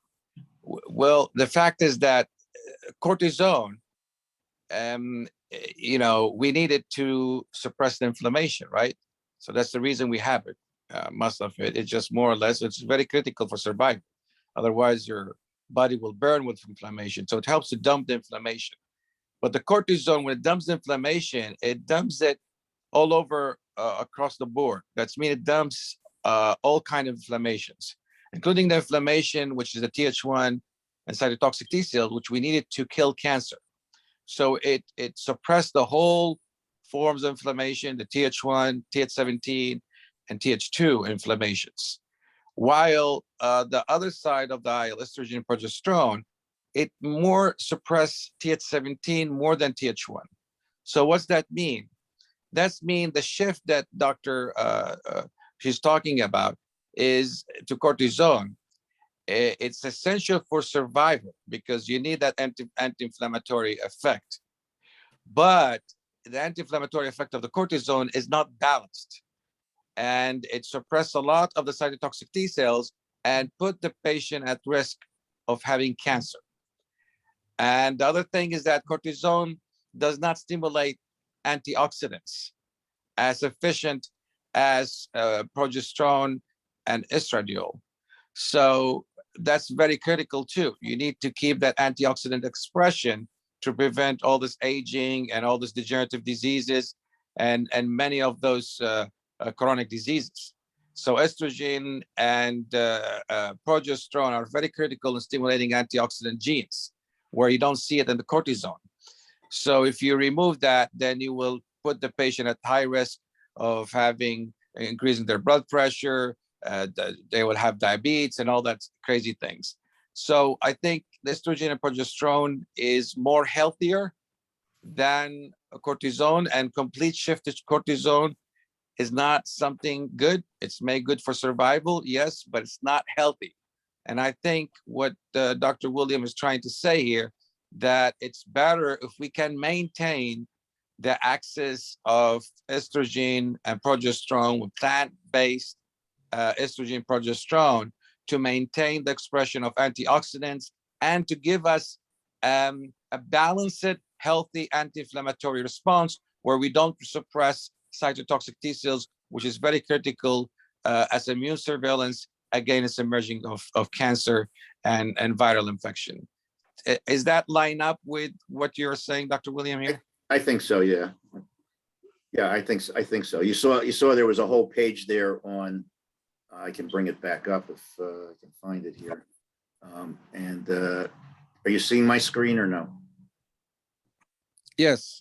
Okay, so there's a whole page here on all of the different immune regulatory functions of progesterone here. So toll-like receptors 3, 4, 7, and 9, as you all know. I mean, that's pretty much all of them. Interferon beta, it decreases the COX-2 pathway, CD40, 80, TNF alpha, interleukins 8, 10. Remember, interleukin 10 is an anti-inflammatory cytokine. And it decreases interleukin 6, which is an interleukin 1b, which is in almost every inflammatory disease. It helps decrease interferon gamma. It increases apoptosis, it decreases TNF alpha, interferon gamma, interleukins 6 and 12. So it just goes on and on and on. So as you can see, that progesterone has a huge effect on the immune system. So with that, before you go on further, so there was a question here, first question from Beth Teitelbaum on, are you saying do not use supplemental progesterone, testosterone, because the body will regulate itself with other naturopathic remedies? So in my world, no. In Dr. Zarin's world, I think the answer would be yes. So if Dr. Zarin, if you're still on, you want to look at that one? I think your word is correct, because shifting to cortisone axis will not be a replacement for the healthy estrogen and progesterone as expression of antioxidants. Cortisone does not express antioxidants, which you need it to slow the process of aging and decrease the emerging of diseases. So I will completely agree with Dr. William of replacement therapy versus keeping the body naturally shifting to cortisone. It's good for survival, you need it, but it's not a healthy option because you're not going to get the immune balance and antioxidant expression that the progesterone estrogen is doing. Yeah, so I think one of the Halarsa, you're right, but at the same time, we need cortisol. So it is the balance that we are looking for. We don't want to underestimate the value of cortisol. It's not just it's the maintenance of a homeostasis, and that's where it is necessary. So yes, as one ages, one has to see that cortisol is not in excess. But at the same time, when you're balancing with the estrogen and progesterone, and the anxiety level, it goes down with the GABA effect of progesterone. And then also the stress will come down and it will also reduce the cortisol level. And so there is a feedback there and homeostasis will be maintained. So I think that the nature's way of healing is reestablished when you supplement with it. Right. So I'm not saying cortisone is bad. We need the cortisone. I told you it's for survival. Right. But we cannot just say, Not okay, leave the survival, body but like this and no estrogen and progesterone, keep the body does it works. No, estrogen, cortisone cannot do the things that estrogen is and progesterone is doing. It will not express the antioxidant. It will not give you a balanced immune response that we need. And I think adding plant-based hormone replacement therapy is critical for post-hysterectomy if you want a healthy body and slow the process of the aging and degenerative diseases. Otherwise, if you keep it like that, trust me, the patient will end up degrading with all the degenerative disease because you don't have that antioxidant expression of genes anymore. So I think one of the questions is, are the remedies that you use, Dr. Zarin, do you have the remedies that will either mimic or drive the body to make progesterone on its own? Yes, it's a question. Yeah, well, that's my question. That's one of the things I'm interested in because I get that all the time. Absolutely. I don't want to use hormones. What else can I use? So Yeah, absolutely. So when we switch from HPG pathway to HPA, as I explained it, right. the body gradually, after we remove all the shocks, injuries, grief, and everything, the body gradually is going to shift to the new pathway. And definitely, because there is no ovulations, there is no menstruation, there is no pregnancy, there is no lining of your chest. So the amount is going to be different for the female states after hysterectomy. And adrenal cortex knows how much the female state needs estrogen, progesterone. So that the body does not need any supplementations. I don't know if in the beginning, because during the time, I don't know how long it's going to take for each individual, the body stays in a shock state after removing the female organs. They're giving the hormone supplementation, it can be very detrimental because the body is still in a shock of losing the organs. It's still in a confused state. With giving something, supplementation is just adding more confusion to the system.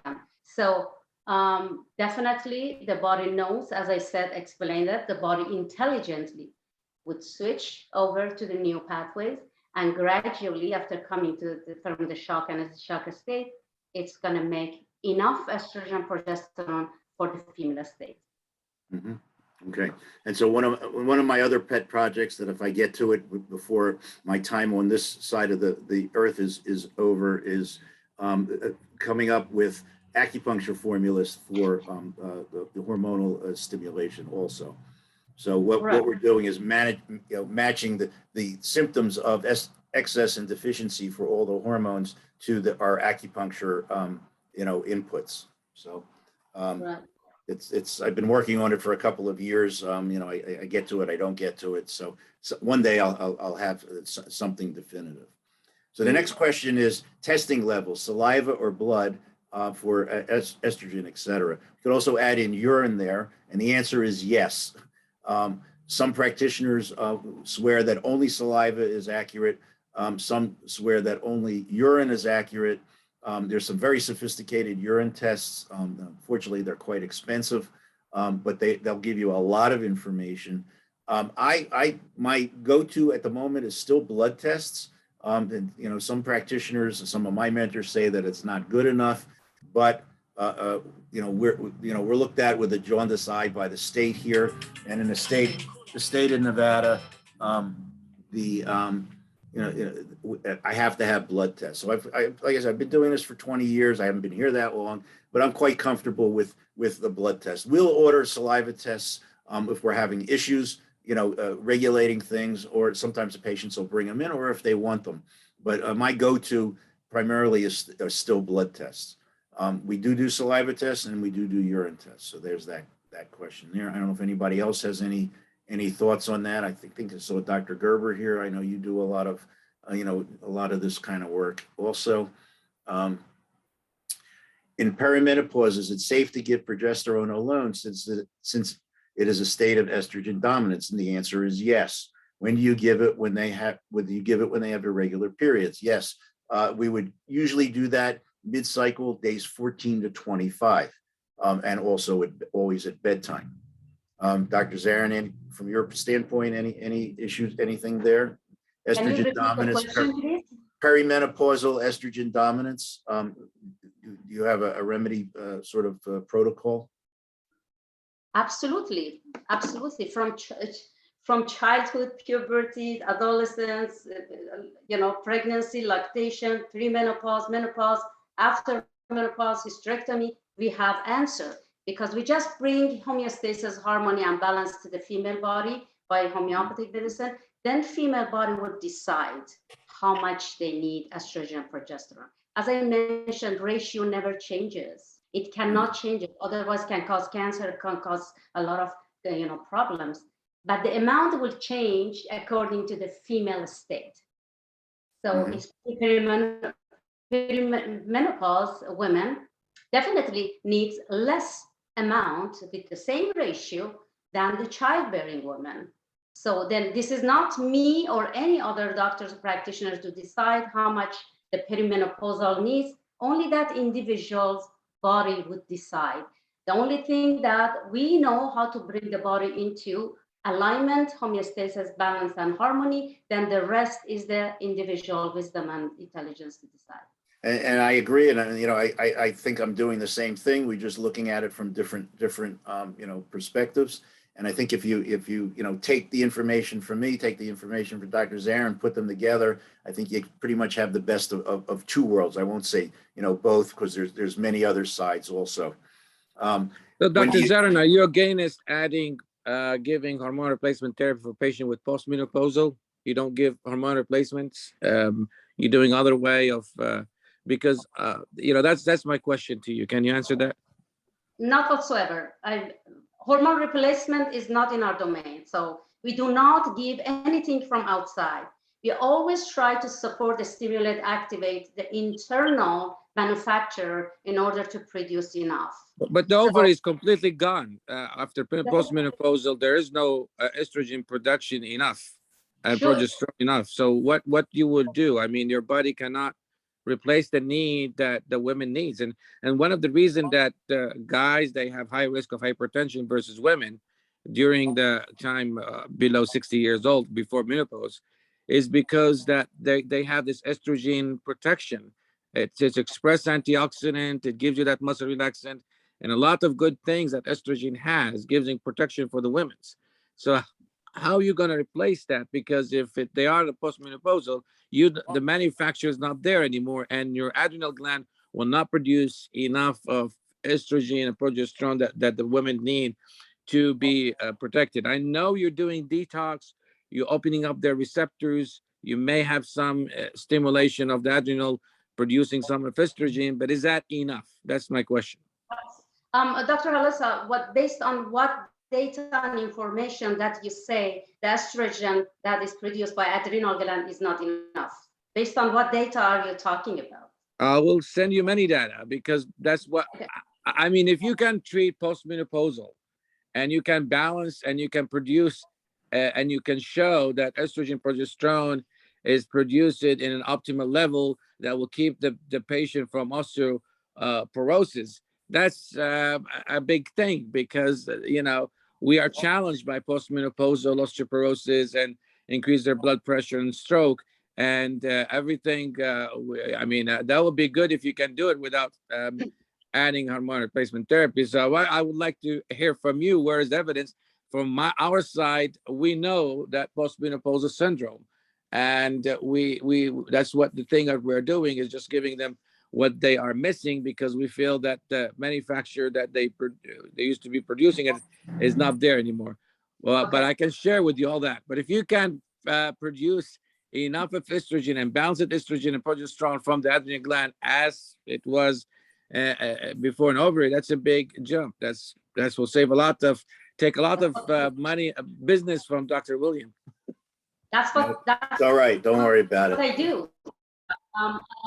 Dr. Halassa, not only I don't give supplements or hormones. I take them off. I just get them off. I have a postmenopausal woman that they have been on, hormones for years. I get them off because I just do whatever I explained that in my talk to shift the pathways. And then when I'm sure that the body is shifted, so then that's enough. I get them off.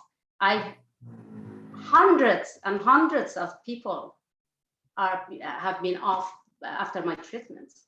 So there is not me, you, and anybody to decide that how much the estrogen progesterone the female needs. Their body decides, as long as the harmony and homeostasis is back. As I said, nature never let human being down. Always have a survival backup for human beings. So one of them is the HPA pathway. If HPG is gone, is destroyed. But it's quite a work. It's quite a lot of work, a hard work to do so. But people who are coming to me, they're willing to be patient and go through it instead of going on, those supplementations or hormone therapy. So this is absolutely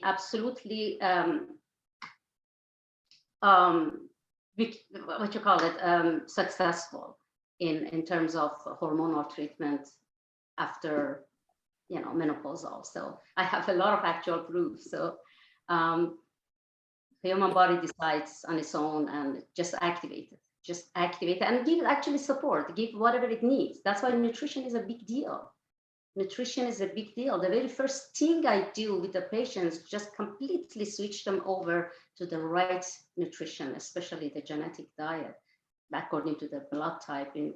And by the way, Dr. Alas, I think you mentioned, I don't know if your question was related to my talk, it's related to Dr. Clearfield talk about. Well, let me add something that is critical. Maybe this will create some balance between both sides of the aisle, because I like to create that balance. Okay, we have problem, yes, of doctors. They are having those patients who are postmenopausal, and they immediately give them high dose of hormonal replacement therapy without detoxing their body and without opening up their receptors. And that's the dumbest way of doing things. And then you would have all these toxins, accumulation of estrogen and progesterone metabolism, and you would have problem there.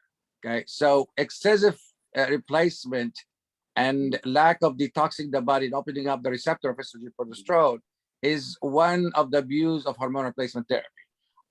What we need to do before we do hormone replacement therapy, we need to detox the body, and we need to give them all the supplements, the polyphenols and things that you're doing to open up the receptors. And then we do the hormone replacement therapy. And so the hormone replacement therapy needed is going to be so less than if you don't detox the body. So that is, yes, that is justification. But saying that with just detoxification, opening up the receptors and depending on adrenal gland to completely replace the need of estrogen progesterone, I may disagree with you. Even the reason why, because as I said, men and women's have less risk of having hypertension than men before age of 60. And the reason, because the estrogen that's being produced by ovary, which we don't have as men, is giving them that protection. Okay, so still it's more healthy, it's more good to add some plant-based estrogen and progesterone, but after detoxification of body, then I think we are here in a balanced, and that maybe both I will agree on that, in a state of completely saying no and depend on adrenal gland producing enough of progesterone and estrogen, because I don't see that reality from my side yet. So unless you have some evidence that shows that what you're doing is making enough of estrogen progesterone out of adrenal gland, then we can talk, because that will be also good for not just for the female, but also for the male side.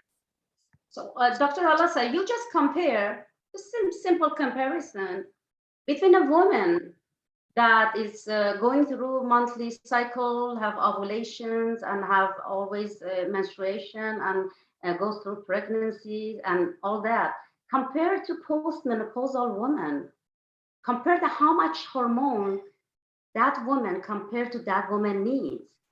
So why, based on what data you say that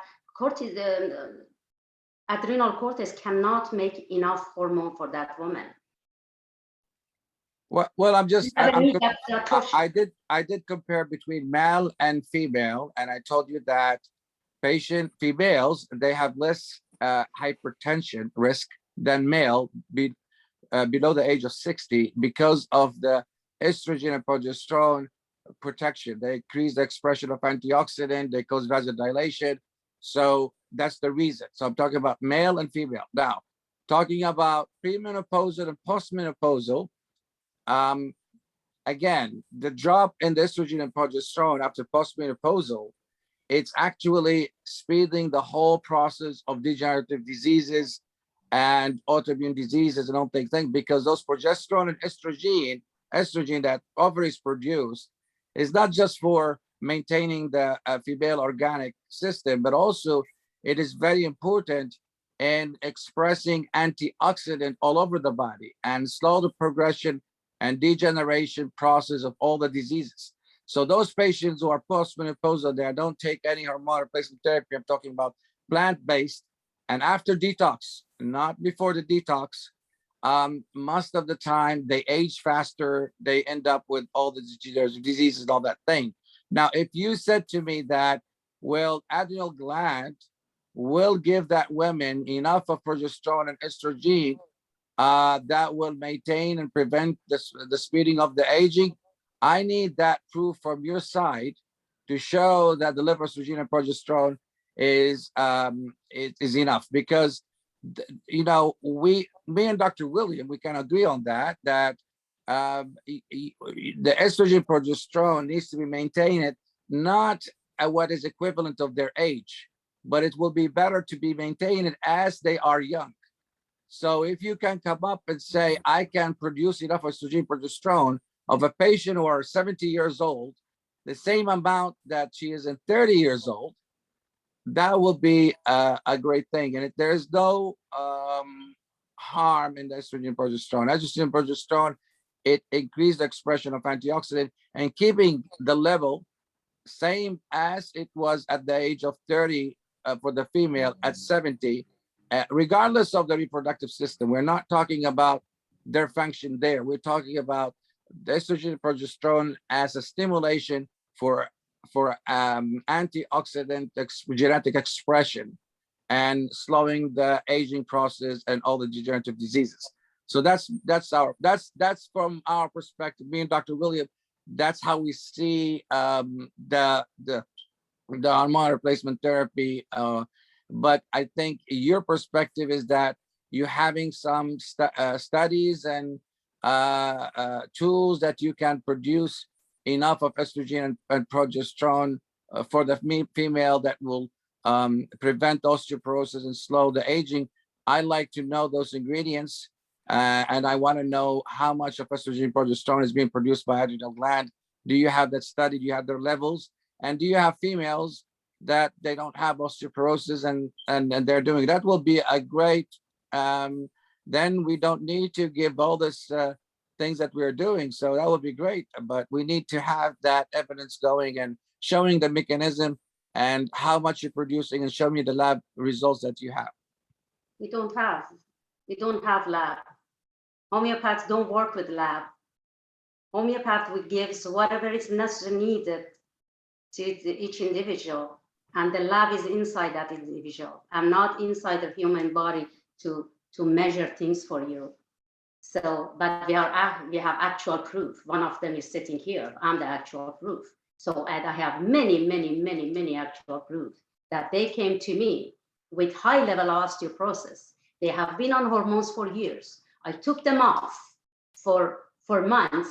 I took them off gradually, and I put them on my system of medicine. And after less than a year, they went for the blood test, and there is no osteoporosis detected. So these are something that you have to ask the patients who have been cured. So we don't have that kind of information that you have. We don't work with labs. So we are coming from two different worlds, you know, you and Dr. Yeah, so that's what we're trying to present. Let me finish a couple of these other questions. It's getting kind of late, you know, back where you are. So in perimenopause, is it safe to give progesterone alone since it is a state of estrogen dominance? The answer is yes. Usually we'll give it nights 14, always at night, nights 14 to 25, 1 to 200 milligrams is our sort of our standard dose. If you need it in between, those are FDA approved. You know, you can go to any pharmacy and get that. And if you need in between doses, then we have to compound it. When do you time your testing? Again, days 19 through 21. Can you use progesterone alone in PCOS since it is estrogen dominant? The answer is yes, you can use it alone, but you will probably find some testosterone excess. So we're going to want to address that. And there's some nutritional issues that develop from PCOS also. So we're going to want to address that. Do you give progesterone to a PR positive breast cancer patient since it's breast cancer protective? The answer to that is yes. When do you prefer using a cream over an oral? The oral progesterone is much more potent than the transdermal. And so if we're really estrogen dominant, if we're having symptoms that are not controlled with the cream, we'll go with the oral agent. And some patients don't like the creams. Can we treat hot flashes by using progesterone alone? Usually not. I mean, you can get some improvement with it, but you can actually treat progesterone or hot flashes with testosterone alone and without estrogen. And usually just a little bit of testosterone, like a 0.5 milligram a day for probably about anywhere from 1 to 3 months. Do you treat patients just by using progesterone without estrogen, especially in the history of breast cancer, with a history of breast cancer? And the answer is, we have plenty of studies that show that the patients actually do better on natural estrogens versus no estrogen, especially with survival rate. The survival rate 10 years post estrogen, post breast cancer on patients with no estrogen is about 67%. The 10-year survival rate with natural estrogen, natural progesterone, and natural testosterone is 94%.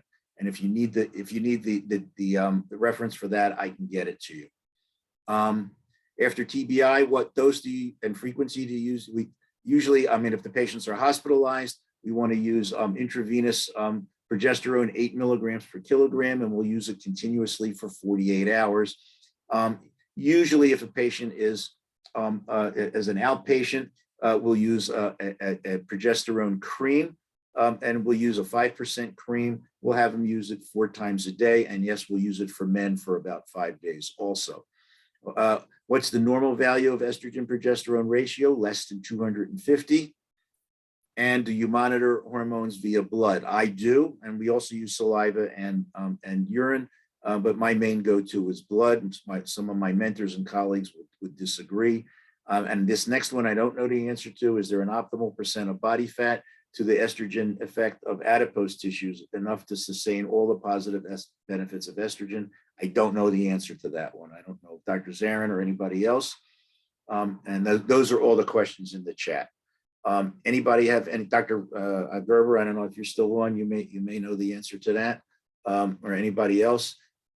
Any questions, any comments?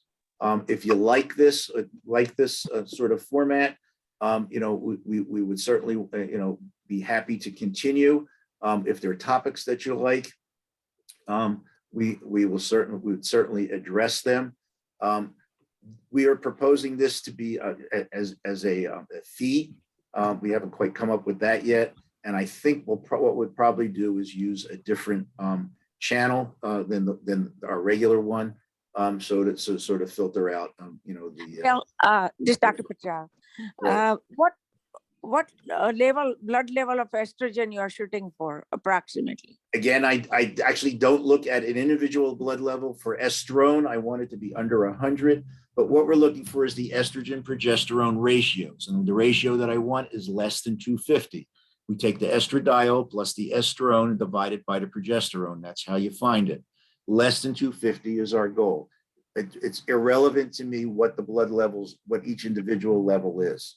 It could have a little bit, you could have a lot. It really doesn't matter. So you order the estrone and estradiol both? Yes, estrone, estradiol, progesterone, and testosterone. And we get a sex hormone binding globulin and a free testosterone also. Okay. Thank you. Okay. Anybody else? Any questions, comments? We're on Zoom, so you can't throw tomatoes at me. So virtual tomatoes. Eggs. And so, you know, what we wanted to show you that there's two very different worlds and we can bring them together. Okay. And we can argue about them. But, you know, what I learned from Dr. Zarin is now I'm going to go look at all of the remedies that she brought up, and I'm going to find the ones that I can incorporate from what I do. Absolutely. Well, how about the ingredients of Dr. Zarin will contain plant-based estrogen and progesterone? How about that? You may end up finding it's actually already giving them a plant-based estrogen and progesterone replacement in your ingredients. So let's find out exactly what you're giving them. I am very curious. Dr. William, can you find out, see if he may already I will stay on it. Okay, sound great. Okay, everybody. I don't give even plant-based hormones, so I just give them food to make. I think he's using that as a sort of a catch-all term for your remedies. So Plant. Okay, homeopathy is not plant-based, so homeopathy is absolutely a different system of medicine. Right. All right, we will come up with that answer for you, Dr. Halassa. Yes, I think Dr. Halassa should take the course. Should be the first one to take the course. I will be the judge between both of you. That's what I'm doing here. And just to let you know, Dr. William getting along, Dr. Halassa, me and Dr. Clearfield, we getting along so well. But you're in the middle. We get along. You're the referee. You're the judge. But no, I'm the judge that votes for Dr. Clearfield more than for me. I'm also the counselor. I mean, I'll be consulting both of you and come up if you disagree or something. I'll put you together and we calm down and we can have that talk to agree or disagree. So I'll make things work between you both of them. If things got worse, you know. We've been working well. We've been working well so far. We don't need your help. We get along fine. You know, the course is normally for practitioners that it resonates with them, that they want to have another natural modality added to their current practice or something, and they're looking for something to expand their practice or something. It's not for argument or it's not for, approval or disapproval. It's not for that. No judgment, no prejudice here. So I'm a homeopath, you guys are osteopath, medical doctors. We're coming from different worlds, but this course is only for people that they are open-minded and they really want to kind of, expand their practice. But if you want a little bit more closed-minded course, Dr. Halassa, I have a 7-video, 10-hour introduction to bioidentical hormones, which is CME approved by the AMA and the AOA for 10 CME credits. It's a video course, and it has a workbook. It has check-off sheets. It has clinic notes that you can use, so you can get that if you want. So thank everybody for staying around. Let me add something here. My grandmom, okay, she died at the age of 100 and she never take hormone replacement therapy. So maybe she will be agreeing with Dr. Zarin. She say, yes, she's right, you're wrong. That's me. I never ever took one pills of hormones in my life, and I'm old enough to say that I'm actual proof. So that we don't need no osteoporosis, no immune problem with immunity, no blood pressure, no weight gain, nothing. I have nothing. I must say, because But I do it she's correctly. I do it But, correctly. but the organic food that you're eating and the things that you're eating, it will contain some sort of plant-based estrogen and progesterone. Just we will go to the ingredients because when my grandmom she's eating, she's everything organic, everything from the nature. She lives in the mountain, and those plants they are rich of estrogen and progesterone. Eat them as food. As I said, eat them as food. I eat Yeah, them but those food that as you're food. eating, those food that are eating, you will see because what we're talking about plant-based estrogen and progesterone, it's actually the organic food that we're eating. That's how they extract them. Dr. So Halasa, that's what we're gonna do. progesterone. We're gonna see your ingredients, and trust me, you will see they contain estrogen and progesterone because the food that we're eating they contain those ingredients. Okay, Just they Dr. Halasa, there concentrate is them. no such a thing. Estrogen progesterone is not like estrogen progesterone in nature, in food. No, it There is. are some ingredients that the body makes estrogen progesterone out of them. The way that makes it out of food and out of everything. So I don't know what you say. I'm talking about plant-based estrogen and progesterone are extracted from plants. They are plants. They are not synthetic.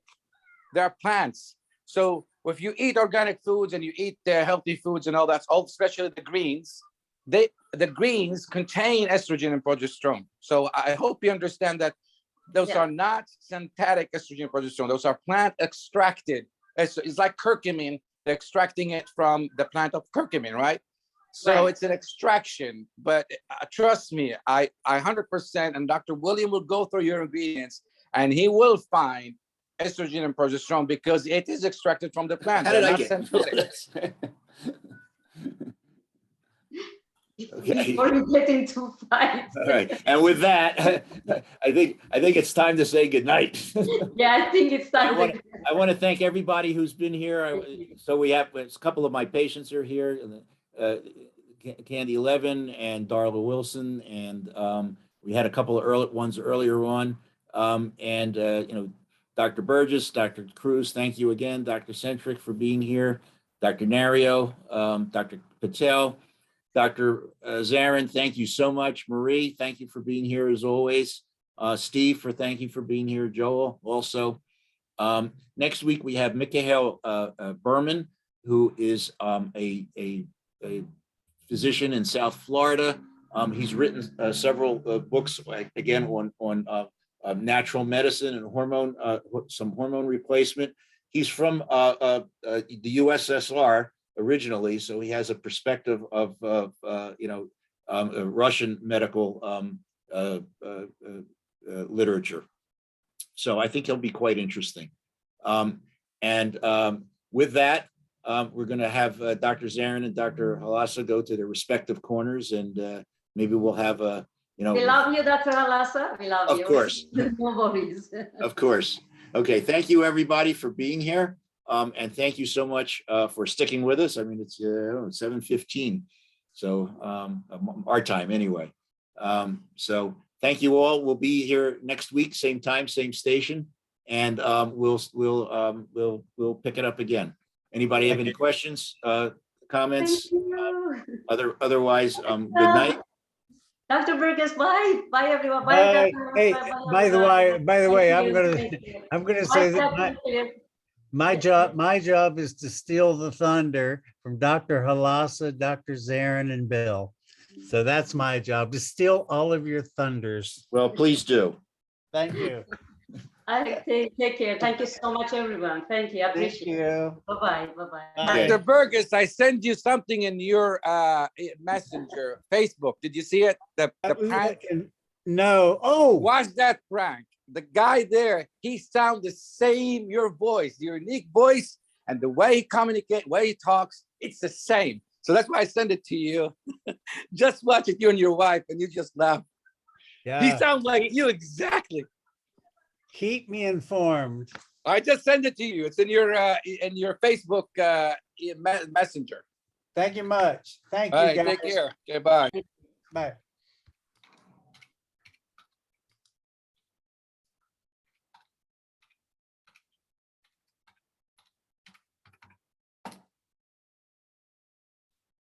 Okay.